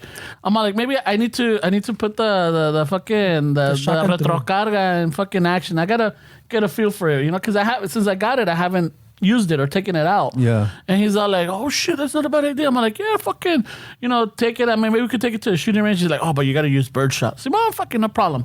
And I'm all like, but I mean, I was thinking like maybe like fucking getting a little fucking handgun. All of a sudden. But no, this is way after the fucking. Pero también to add a little more context to what I just said. This is last Saturday we passed by the same gun store and you didn't notice it. No, because we were going the opposite way. Way. But it says really big on the windows on every side. Ammo. No. Because last week when we were driving, we're going on the opposite direction and we have to look on the right hand side. This place was on my left. Now that we're on the opposite lane, it's on my right hand side and it's obvious. I'm like, oh, I see it now. That's a good point. But I wasn't paying attention last time we passed by because I was looking to the right. That's what I'm saying. That's a good point. I mean, if you're hungry, you're gonna notice that restaurant. If you just came out of Golden Corral, you don't give a shit about what restaurant. No, you're not noticing the other buffet around with. I gotta go home and take a shit. Is what you're noticing. Pero they almost ran me off the road. I got an escopeta. They sell ammo there. Yeah, I buy that one, bro. I don't know. I buy that one. You know what? Fuck you. We ain't going no more, You should Fernie. think I'm just saying, well, it was good. Way. Yeah, no, this is our argument. Way peace doesn't work. Yeah, it just goes what he was saying. That's why I brought it up. Way. Peace sells, but who's buying? No coincidence I brought it up. Way. You didn't try to talk him down. It sounded like you wanted. Nah, to... way, yo quiero la pinche shooting range Yeah. too. Oh shit! No, remember when we were in the apartment, we went A few times. Yeah, we went Ramon a few scared the times. shit out of me a few I times. went a few times. Yeah, Yeah, we went crazy one time. We spent like $600. I was all fucking paniqueado. dumpster and the zombies. Like, fucking, we kept shooting at the dumpster. Like, el güey que está escondido ahí, sí chingó a su madre. Yeah, he has no chance. Yeah, if there's a guy inside that fucking dumpster, He's done. Chingó a su madre. So it was like a cutout of like a guy peeking through the side of a trash can with a gun, and so Those big trash cans. the big industrial one. So I started shooting, I started going ham on that shit. And so I retracted the thing to see how my shots went. And all the shots were on the trash can. I didn't hit the dude once, but I was like, hey, but if there's his homies in the trash, Sí chingan a su madre. they're done. That shit was funny. Man. No shit. We laughed. And then there's a little button that goes back and forth. The retracts it, yeah. So we kept pushing it like the zombies were coming towards us, and then we put it back. Ahí viene, güey, ahí viene. Ta, ta, ta, ta, ta, ta. All right, shh. Lo asustaste, It was güey. fun. We had a friend that went with us, remember? And he was kind of on a budget. And then we fucking ordered all kind of shit. And then Well, they kept going back for refills. Yeah, And then when fucking more shells. when the bill More came, ammo. More ammo. when the bill came, it was like $60 each or something. And he's like, "Oh shit, I don't know if it's gonna be that much." I was like, "Hey, bro, you had fun." Oh, but good, because we told him like $25. Yeah. yeah, and then I started, "Oh, give me fucking those. Give me that one. Give me that 50 caliber." Oh shit, you got the esta la de pinche Dirty Harry, right? Hey, let me get that one.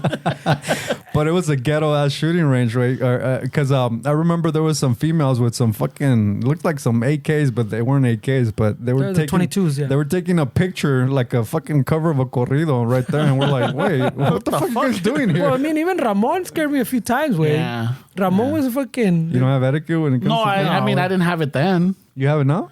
I I believe got better. do, No, yeah. he got better, way. After la regañada, yeah. Pero every time we went, I was like, "Ay, wait, no, by the way." You know, like, oh shit. I mean, Típico, you know how when you see movies where like the person with the first time with the gun, boom, and then like, hey, swings around with the, hey, so algo así, He güey. points the gun Yeah. at people. Yeah, algo así, güey. Holy shit, bro. Yeah. Yeah, but sí And dimos then- asustos al cabrón, güey. After My that, heart stopped a few times. Fucking aquí quiero hacer the fucking Mario Almada fucking gunslinger. I know, güey. Fuck. He thinks it's clean as wood I over know, here. güey. He's fucking dirty Harry over here. And I'm fucking hiding behind the trash can, No güey. mames, Ramon. What, bro? What? It's not low. Oh shit, it is. Hold on. Holy Ya se acaba el shit, pinche bro. Está cartucho. recargada. Y luego tiene una más en el pinche en el chamber. I'm like, Holy what? shit. Oh shit, there is. My bad. Fuck, It güey. could have gone really bad, really quick. Yeah. So he was like those chicks, güey. Yeah. Que las regañaron, remember? Yeah, because they could did. They fucking did something stupid. Well, they kept doing that way, they're and taking they pictures with the and they're gun, fucking like pointing it, Yeah. and, like fucking like pointing like at the camera way, and Yeah. you're like, what the fuck, Yeah, way? dude. Yeah, but that it was was a- after like our third time, I think. It was the Los Angeles Gun Club, which is literally in a kind of little rough area way. So It's in downtown, güey. there's that. It was fun though. It was. Yeah, like It was. So I was telling Freddie, hey, fucking yeah, ahorita, give me like about 2-3 weeks. We'll go. I'll And take then we're the- gonna go find that guy in the truck. Yeah. Got his license plate. Retrocarga, fucking, and then and that way I could try out some other pinches cuetes, a ver cuál me gusta. Ay, oye, Because they got their Some some to rent. M80s or what kind of No, cuentas? fucking chinos. ¿Cuántos chinos? the little poppers. Some pedos de bruja.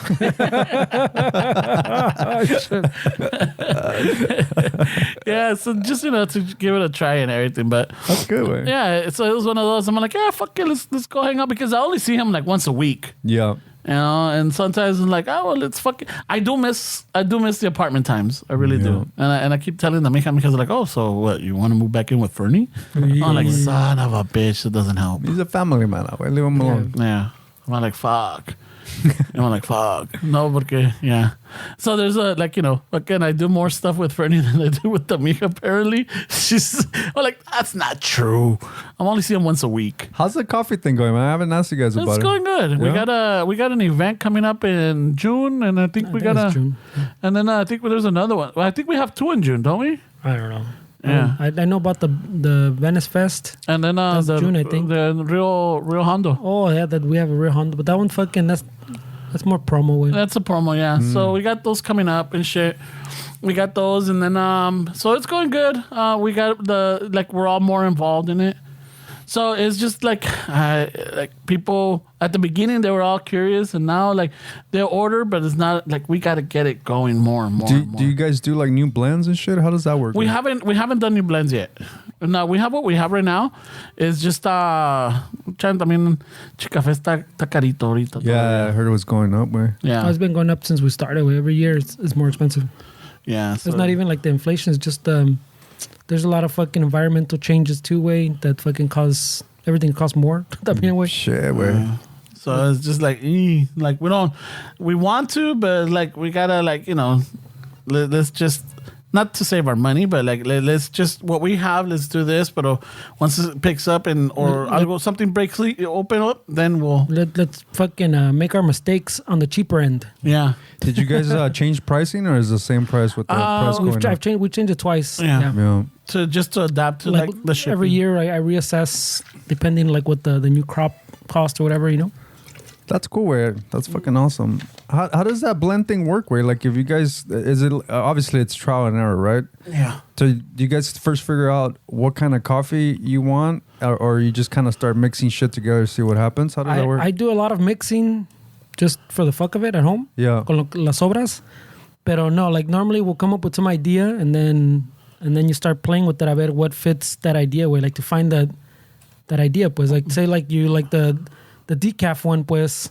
Well, we have a half and half way. So it's half caffeine, so it's half decaf, half regular coffee. So you get that idea right, and then it's okay. We need half of it to be decaf. We need to find a good decaf that fits right here. And then the other half, is it going to be one coffee? Is it going to be two? Let's mix a few. I read how it mixes with this decaf. So you go through a few little different tries and different amounts way of each, like that way. But you also go with the notes of the coffee bean, because you can't get two that have almost identical notes.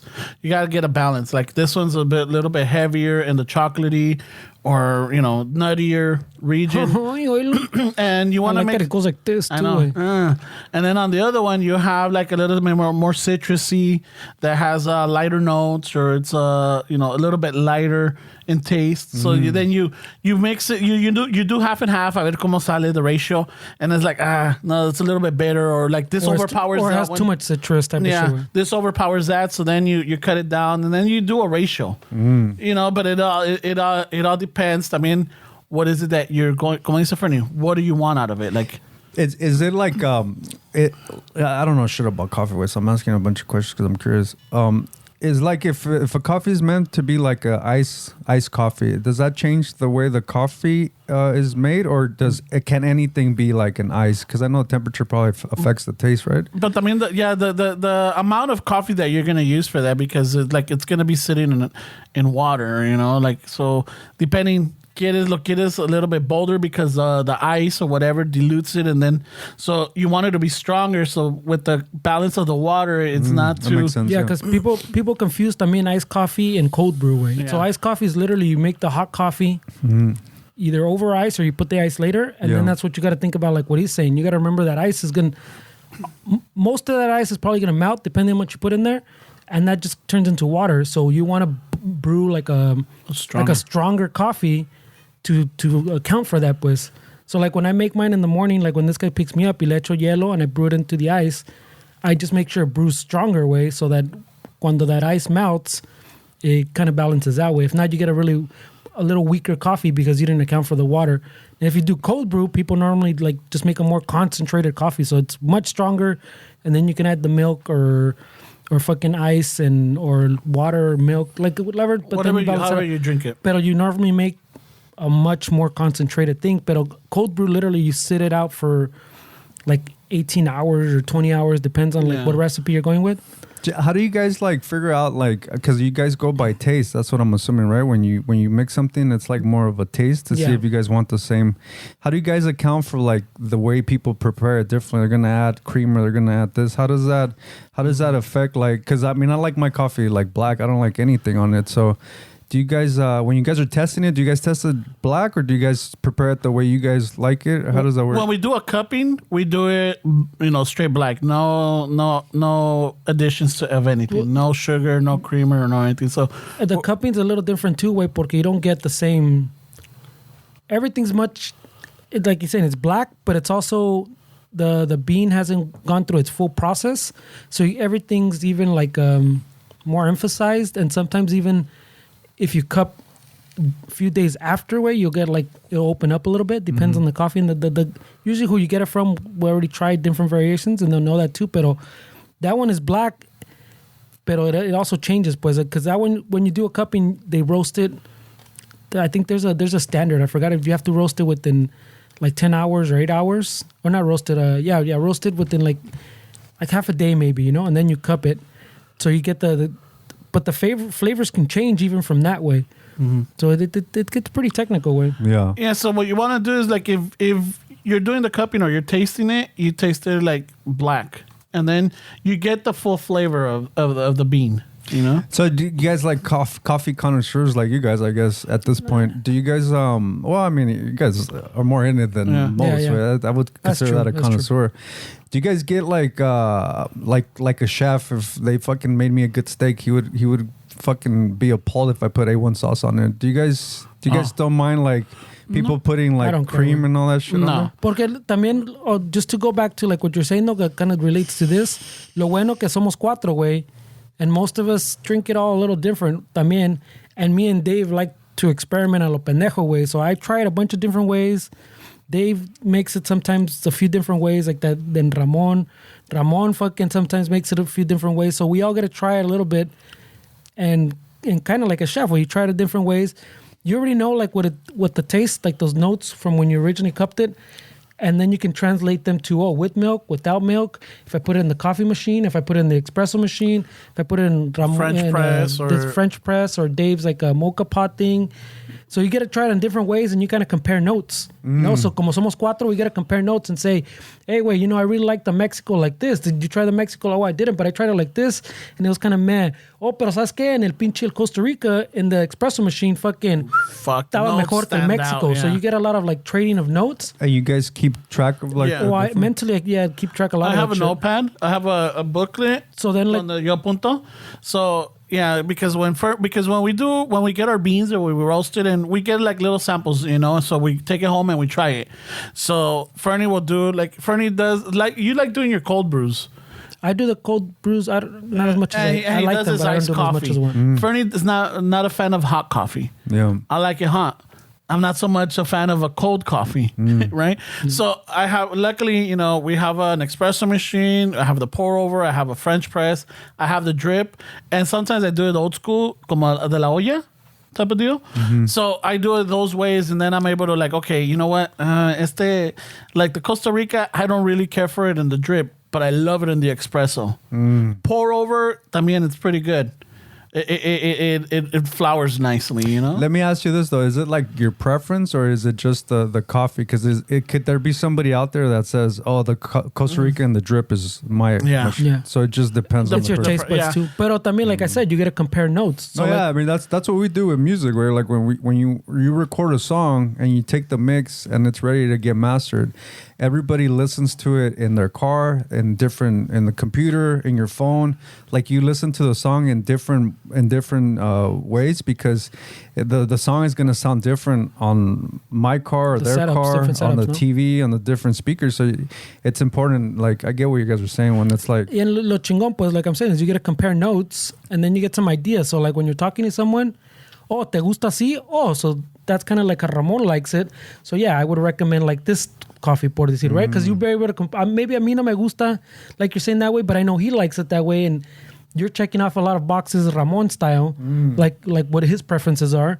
So I know just from comparing notes that you're probably closer to like the Ramon, and you'll like this one the way you're asking about. So that's what I'm saying. That's the benefit. I mean, even like when he's talking about the cupping, I go off their notes with like all the flavors and like the connoisseur. What I would take like from connoisseurs, que dices que, oh, you taste that grape, or you taste that fucking this.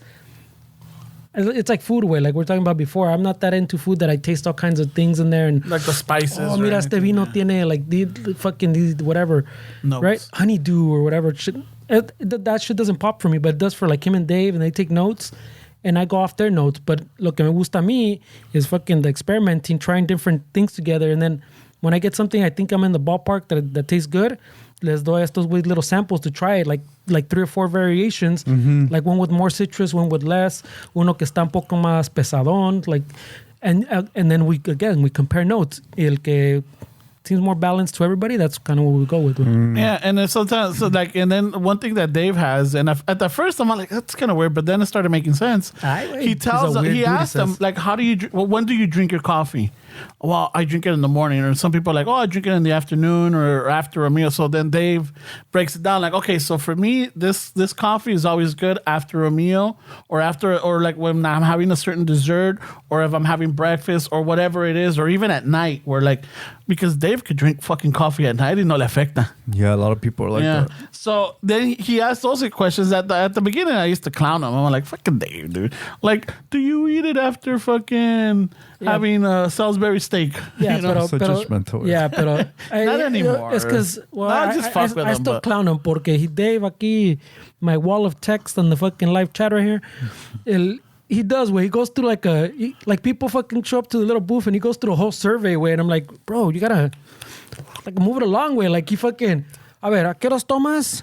And do you like the taste of blackberries? How often, like, as soon as you brush your teeth, when do you drink your coffee? At what age? At what age did you first masturbate? Was it that morning or night? Like he goes through like a whole survey, like he's checking off like 100 questions. He's probably defending himself. I see the chat going crazy. Either I see a little finger up or a thumb up. I don't know. It's one of those. Dude, so he goes through like a whole 100 questionnaire way, and then he's like calculates. Yeah, I think I'm going to recommend the Mexico. But Dave, you recommended the Mexico to the last 20 people. Wait. Yeah. Some people like to drink coffee when they're smoking. So I'll tell them, I'm like, okay, so this one goes good, you know, this one will go good. Yeah. Or like they're having a cigar or whatever it is, or like a cigarette, lo que sea, like, yeah, this will complement it. You know, so there's all kinds of people have the rituals. Yeah. They have their ways. Like I know you like it black. Yeah, I don't like anything. Well, you don't have anything black, on it. like bitter black. You like it bitter black. I like the more bitter for me, the better. But you also like it darker. Yeah. You don't like it lighter. No. So the one thing that I started noticing is that, you know, some of our beans do have lighter colors, but we're always going off is like the recommended portion or grams per cup.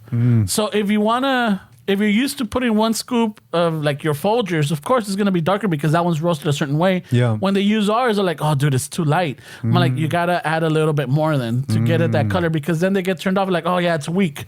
I'm like, the color might be weak, but I'm going to guarantee you're going to fucking be up. Yeah. You're going to be up. That's what happened to my parents. When I gave them some coffee, my mom's like, está muy clarito para nosotros y que sabe que I'm like, yeah. But then she's like, pero eso sí, no me dejó dormir el hijo de su chingada madre, you know? I'm like, it's because it's a strong coffee. This is not your Folgers. This is not your Nescafe. This is not all of this, you know? It's like... We have conceptions about coffee, pues, and I'm like, I even like when people start asking the thing, I try to tell them, we're like, it's not... Like once you get into like the specialty coffees, pues, there's built-in conceptions, pues, that people associate. I like it like this. I like this, and they're like, for example, they're used to it being fucking like black. Yeah. Like you get the gas station type of thing, and the way we roast our coffee and the way we process it todo, we're not gonna get that way. We're not gonna get that color. Yeah. Because either you have to use a chingo, or you have to use worse beans. Yeah. Like they use shittier fillers. beans. Yeah, they use fillers. So like I'm saying, like for what we're going for, we won't get that. But we kind of have to get past that with people to like, don't worry about the colorway, just taste it. Do you like the way it tastes? If you do, cool. So you know, pues no, like it's just not for you. I mean, dude, and a lot of it's in the language too. I mean, you guys are basically selling a product. So I mean, when we were in the dispensary, we literally would have cannabis that was like not selling properly.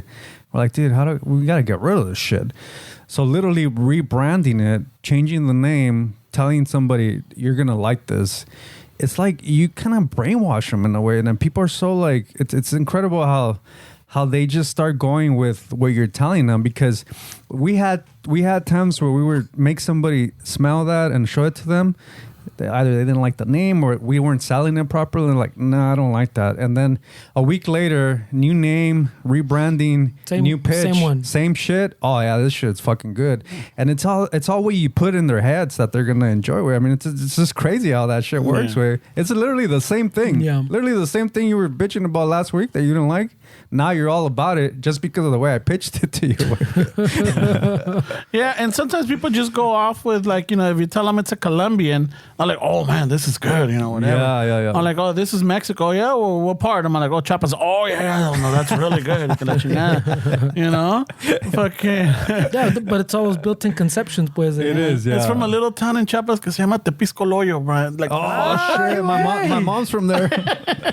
Some shit. Really good, dude. It's fucking bomb. It's fire. Like, yeah, you feel it, bro. You feel it. Yeah. And then sometimes at Costa Rica, like, I don't know, this last event we had, a lot of people came back from Costa Rica. Like, I was just there, and just so happened. Yeah, it just so happened. I was just there, and oh my god, their coffee's so good. I'm like, oh yeah, boom.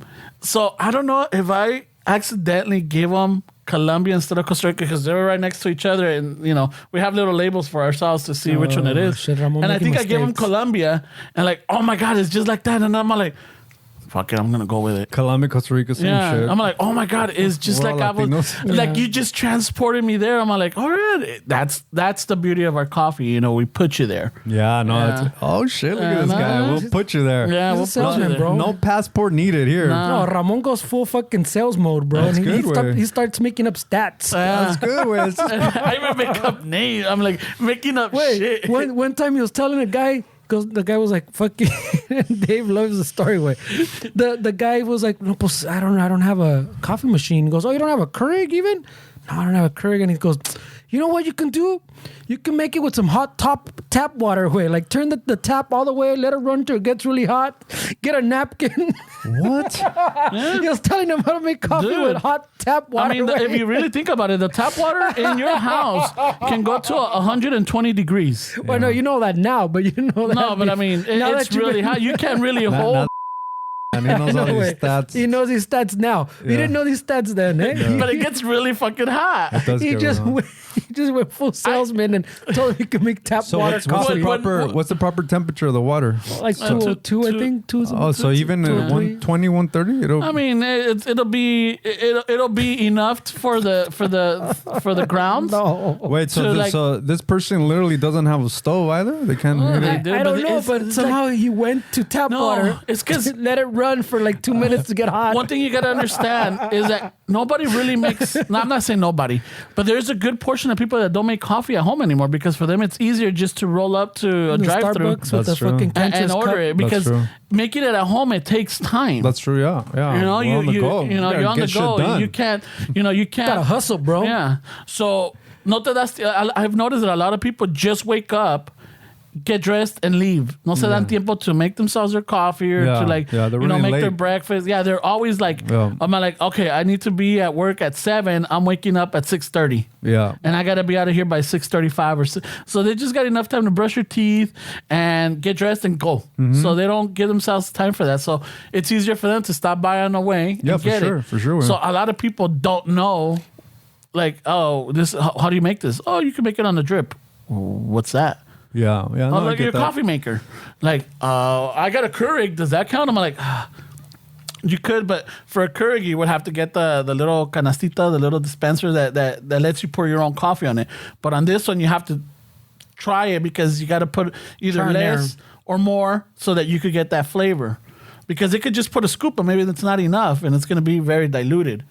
You know, so you got to pack it up a little bit more so that you could get the full flavor and the effect of it. I pack it. So it's like everything. It's got a. Once you start doing it, it's like, you know, you get used to it, and it's like, como dicen, quality over quantity, and you do that, and then the quantity follows once you have the quality. Hey, maybe Istaza should be the official coffee of Alcoholics Anonymous, bro. Start getting your fucking shit in those fucking meetings. The thing is, you know how much a tub of fucking Folgers cost? How much? Dude, esa pinche te sale como unos que 17 varos o algo. you look- And it's a big fucking canister. Yeah, yeah. With Like 5 us, pounds or some shit. yeah, with us it's like it's 12 ounces. It's about the same price. It's not so, even a pound. I get yeah, it. it's not even a pound. So it's like we have quality coffee. They're too much of a peasants for Istaza. No, Right, it's that's just what he's that trying to say. they're on a budget, dude. They're on a budget. No, but the part of it is kind of I think it goes to like what he's saying. Way, and that's you're in a hurry. Way, you're not worried about the taste. You just want that fucking kick.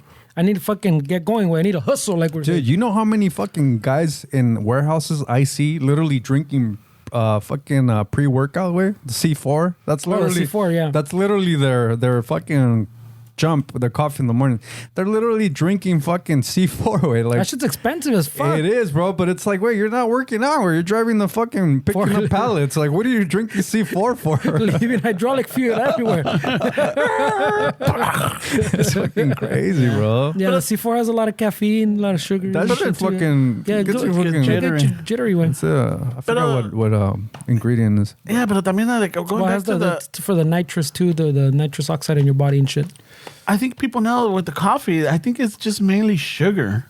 Like they could use like Starbucks could use the shittiest coffee, but they cover it up with the sugar, all the stuff they put in it, you know? Yeah, that's what people want. Yeah, the caramel, the syrups, the whipped cream, y todo ese desmadre. So Yeah, you're they're- not drinking coffee as much as you're they're drinking more sugar, so You- they're you're drinking confusing. caramel. You're drinking more of a pastry at that point. Yeah. You're not So really- the energy they get, they think it's getting it from the coffee, but it's really the Yeah, sugar. And then the Yeah. crash. Yeah. You know, the other day they got Like me crashes fucking little harder. sample that I didn't want. They have this thing with I guess oil? it's The like one- yeah, the olive oil one. Yeah. It was not that good way. Fucking I don't know. Maybe because I guess she said that in Greece that's how they drink it and all this shit. But They're saying que a muchos gente le está dando el pinche, fucking coffee at least at least it gives you a little bathroom break.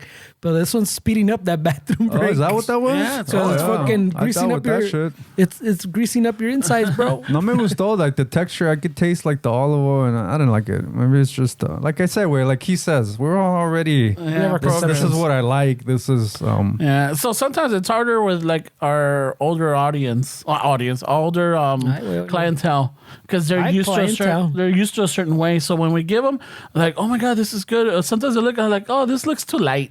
I'm like, yeah. You know, it looks light, but it's like if you're going with color, yeah, it's light, but you automatically assume the darker it is, the stronger it is, and that's not the case. Yeah. You know? about So education. it takes a while to like not convince people, but help them see that. But I mean, you're talking to a whole generation. That's how they are in everything in Yeah. their lives, dude. Good luck telling them to fucking do something different. Like it's their way. That's how they've been doing it. And yeah, I guess there's a lot of education involved in what you guys do, way, because people have these misconceptions. Way, I mean, I know me thinking that the more bitter, the better. I know that's all bullshit, but that's what I tell myself. Like, Well, but that's what like we're saying, that's what you like. that's what I like. And generally, your coffee shouldn't be bitter. So yeah. that's what I'm saying. So like we're fighting like almost like that little uphill battle. I mean, people like when you ask them, okay, what kind of coffee? Well, Dave's doing his questionnaire. Send your questionnaire. He's like, so what kind of coffee? You're like, all right, what's the strongest one? And fucking Dave, so well, hold on, that's page 3. I have 100 questions for that. What do you mean by stronger? Do you mean, do you want a bigger kick? Do you want more flavor? Okay. Color? So what about citrus? Do you like citrus?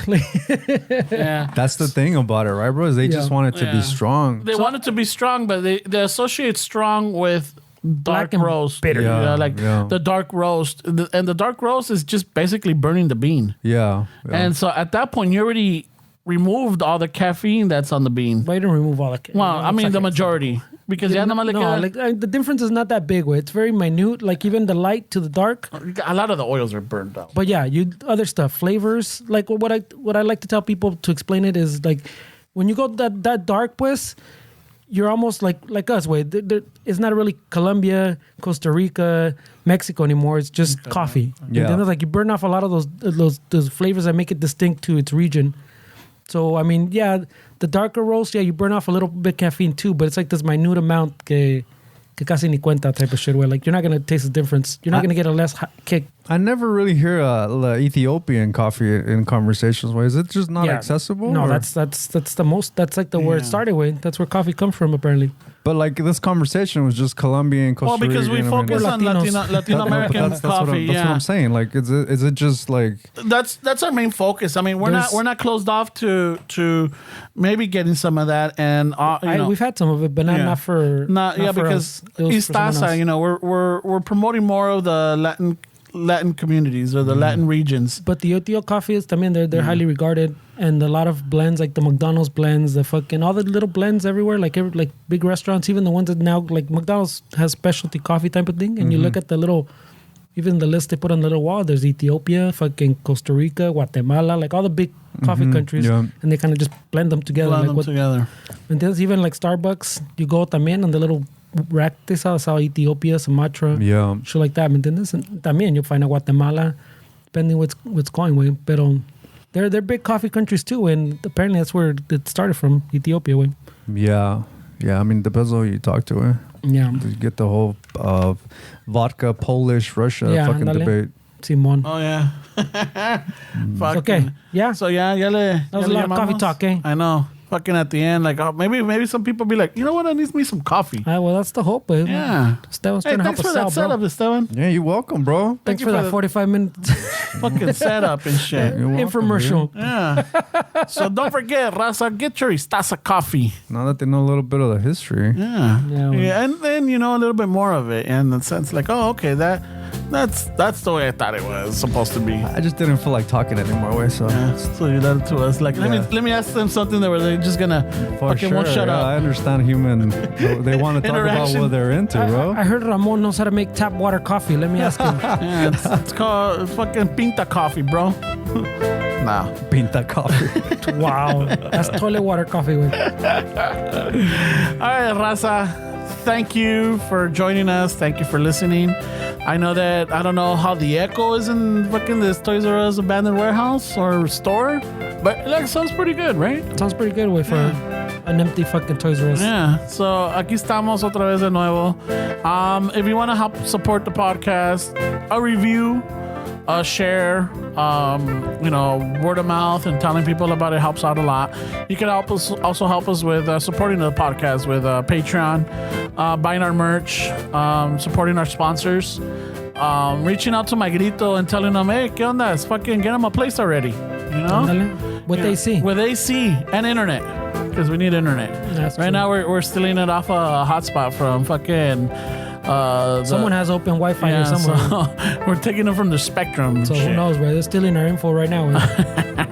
So that's why we find these random places, because we could get a hotspot from somebody or a Wi-Fi. Yeah, so don't forget, with Manscaped, promo code Chicano Shuffle. Yeah, House of Chicazos, Chicano Shuffle. Istaza Shuffle. It's just Shuffle. Maybe I'm going to change it with Chicano Shuffle. Yeah, make it all make it all uniform. Simón, güey. Thank you again por todo el apoyo, for people, reaching out and letting us know. Thank you. Oh, and the people that bought our shirts. Oh, yeah, there's a chingo of people bought our shirts. Yeah, Thank you. So I know that we've, Melissa from Bend, Oregon, sent us a picture of her rock climbing. Yeah, send us some pictures, eh? Yeah, send us some pictures so we can There's share a lot of them. shirts out there. We've got like 2 pictures. Yeah, so we can share them, and like out and about in the street, and or where your daily activities. Send us those pictures. Really appreciate it. We like putting them up and showing them off. Now we get excited, bro. We get excited to see them in the wild.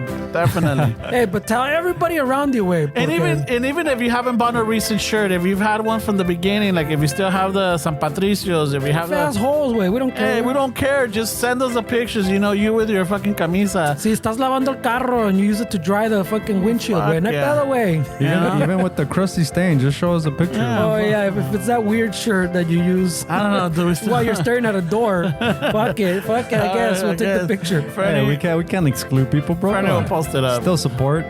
But those reviews too, also that on Apple or Spotify, those help out too. You guys put them, we'll share them, and it gets a little momentum going. Oh yeah, and I'm telling you, fucking Spotify too has I guess they call it interactive, but yeah, now you can put I think the question that it gives you is like something like, what was your favorite moment of this episode type of shit, and you can put in your little response, and then we can I just okay whatever pops up because there's only always 1 or 2 or 0. Pero I thought that was pretty curious too. So but there's actually people that do that? You can go on there. I'll show you right now when we're done. Oh, that's fucking awesome. So, dude. I mean, they put their thing and then we have to approve it. So I got to remember to go on there and check. Pero I thought it was pretty cool. So not only can you put the 5 estrellas, but like every episode, you can put what you liked about that episode. With. That's awesome, bro. What was your like favorite your favorite part? So if you listen on Spotify, I mean, might take a minute or 2 of your time, but we really appreciate it. Yeah, and como dice este güey, a little review on iTunes, way they're a little slow, the reviews, but you know? and fucking tell everybody around you if this fucking because even if they don't speak Spanish, fuck it, bro. Yeah, because us fucking driving around and trying to find random spots to record, and I'm telling you, we gotta fucking make sure we have Wi-Fi and power. Yeah, aquí Fernando se está agüitando, güey, que we're not growing. I know. We're not growing, guys. It's hurting my feelings. Yeah, we're not showers and we're not growers anymore. Fuck. Speak for yourself, bro. Fuck, right away. All right, pues, raza. Con eso, un chingo de gracias. And hasta la próxima, all right? And al ratos with that,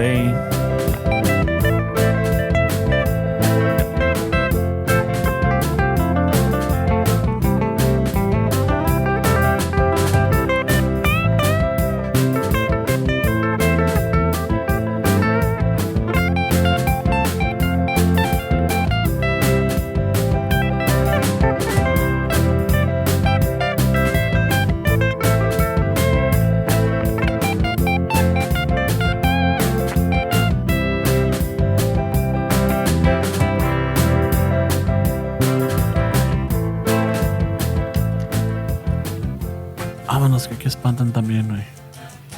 This fucking Toys R Us is definitely haunted. Yeah, fucking Jeffrey's running around. I don't know how many fucking people slipped on hydraulic fluid here, pero it was plenty. Fucking the dolls are coming back to life. Ay, güey, the Chucky dolls. ¿Cómo se llamaban the Chucky dolls? The good guys?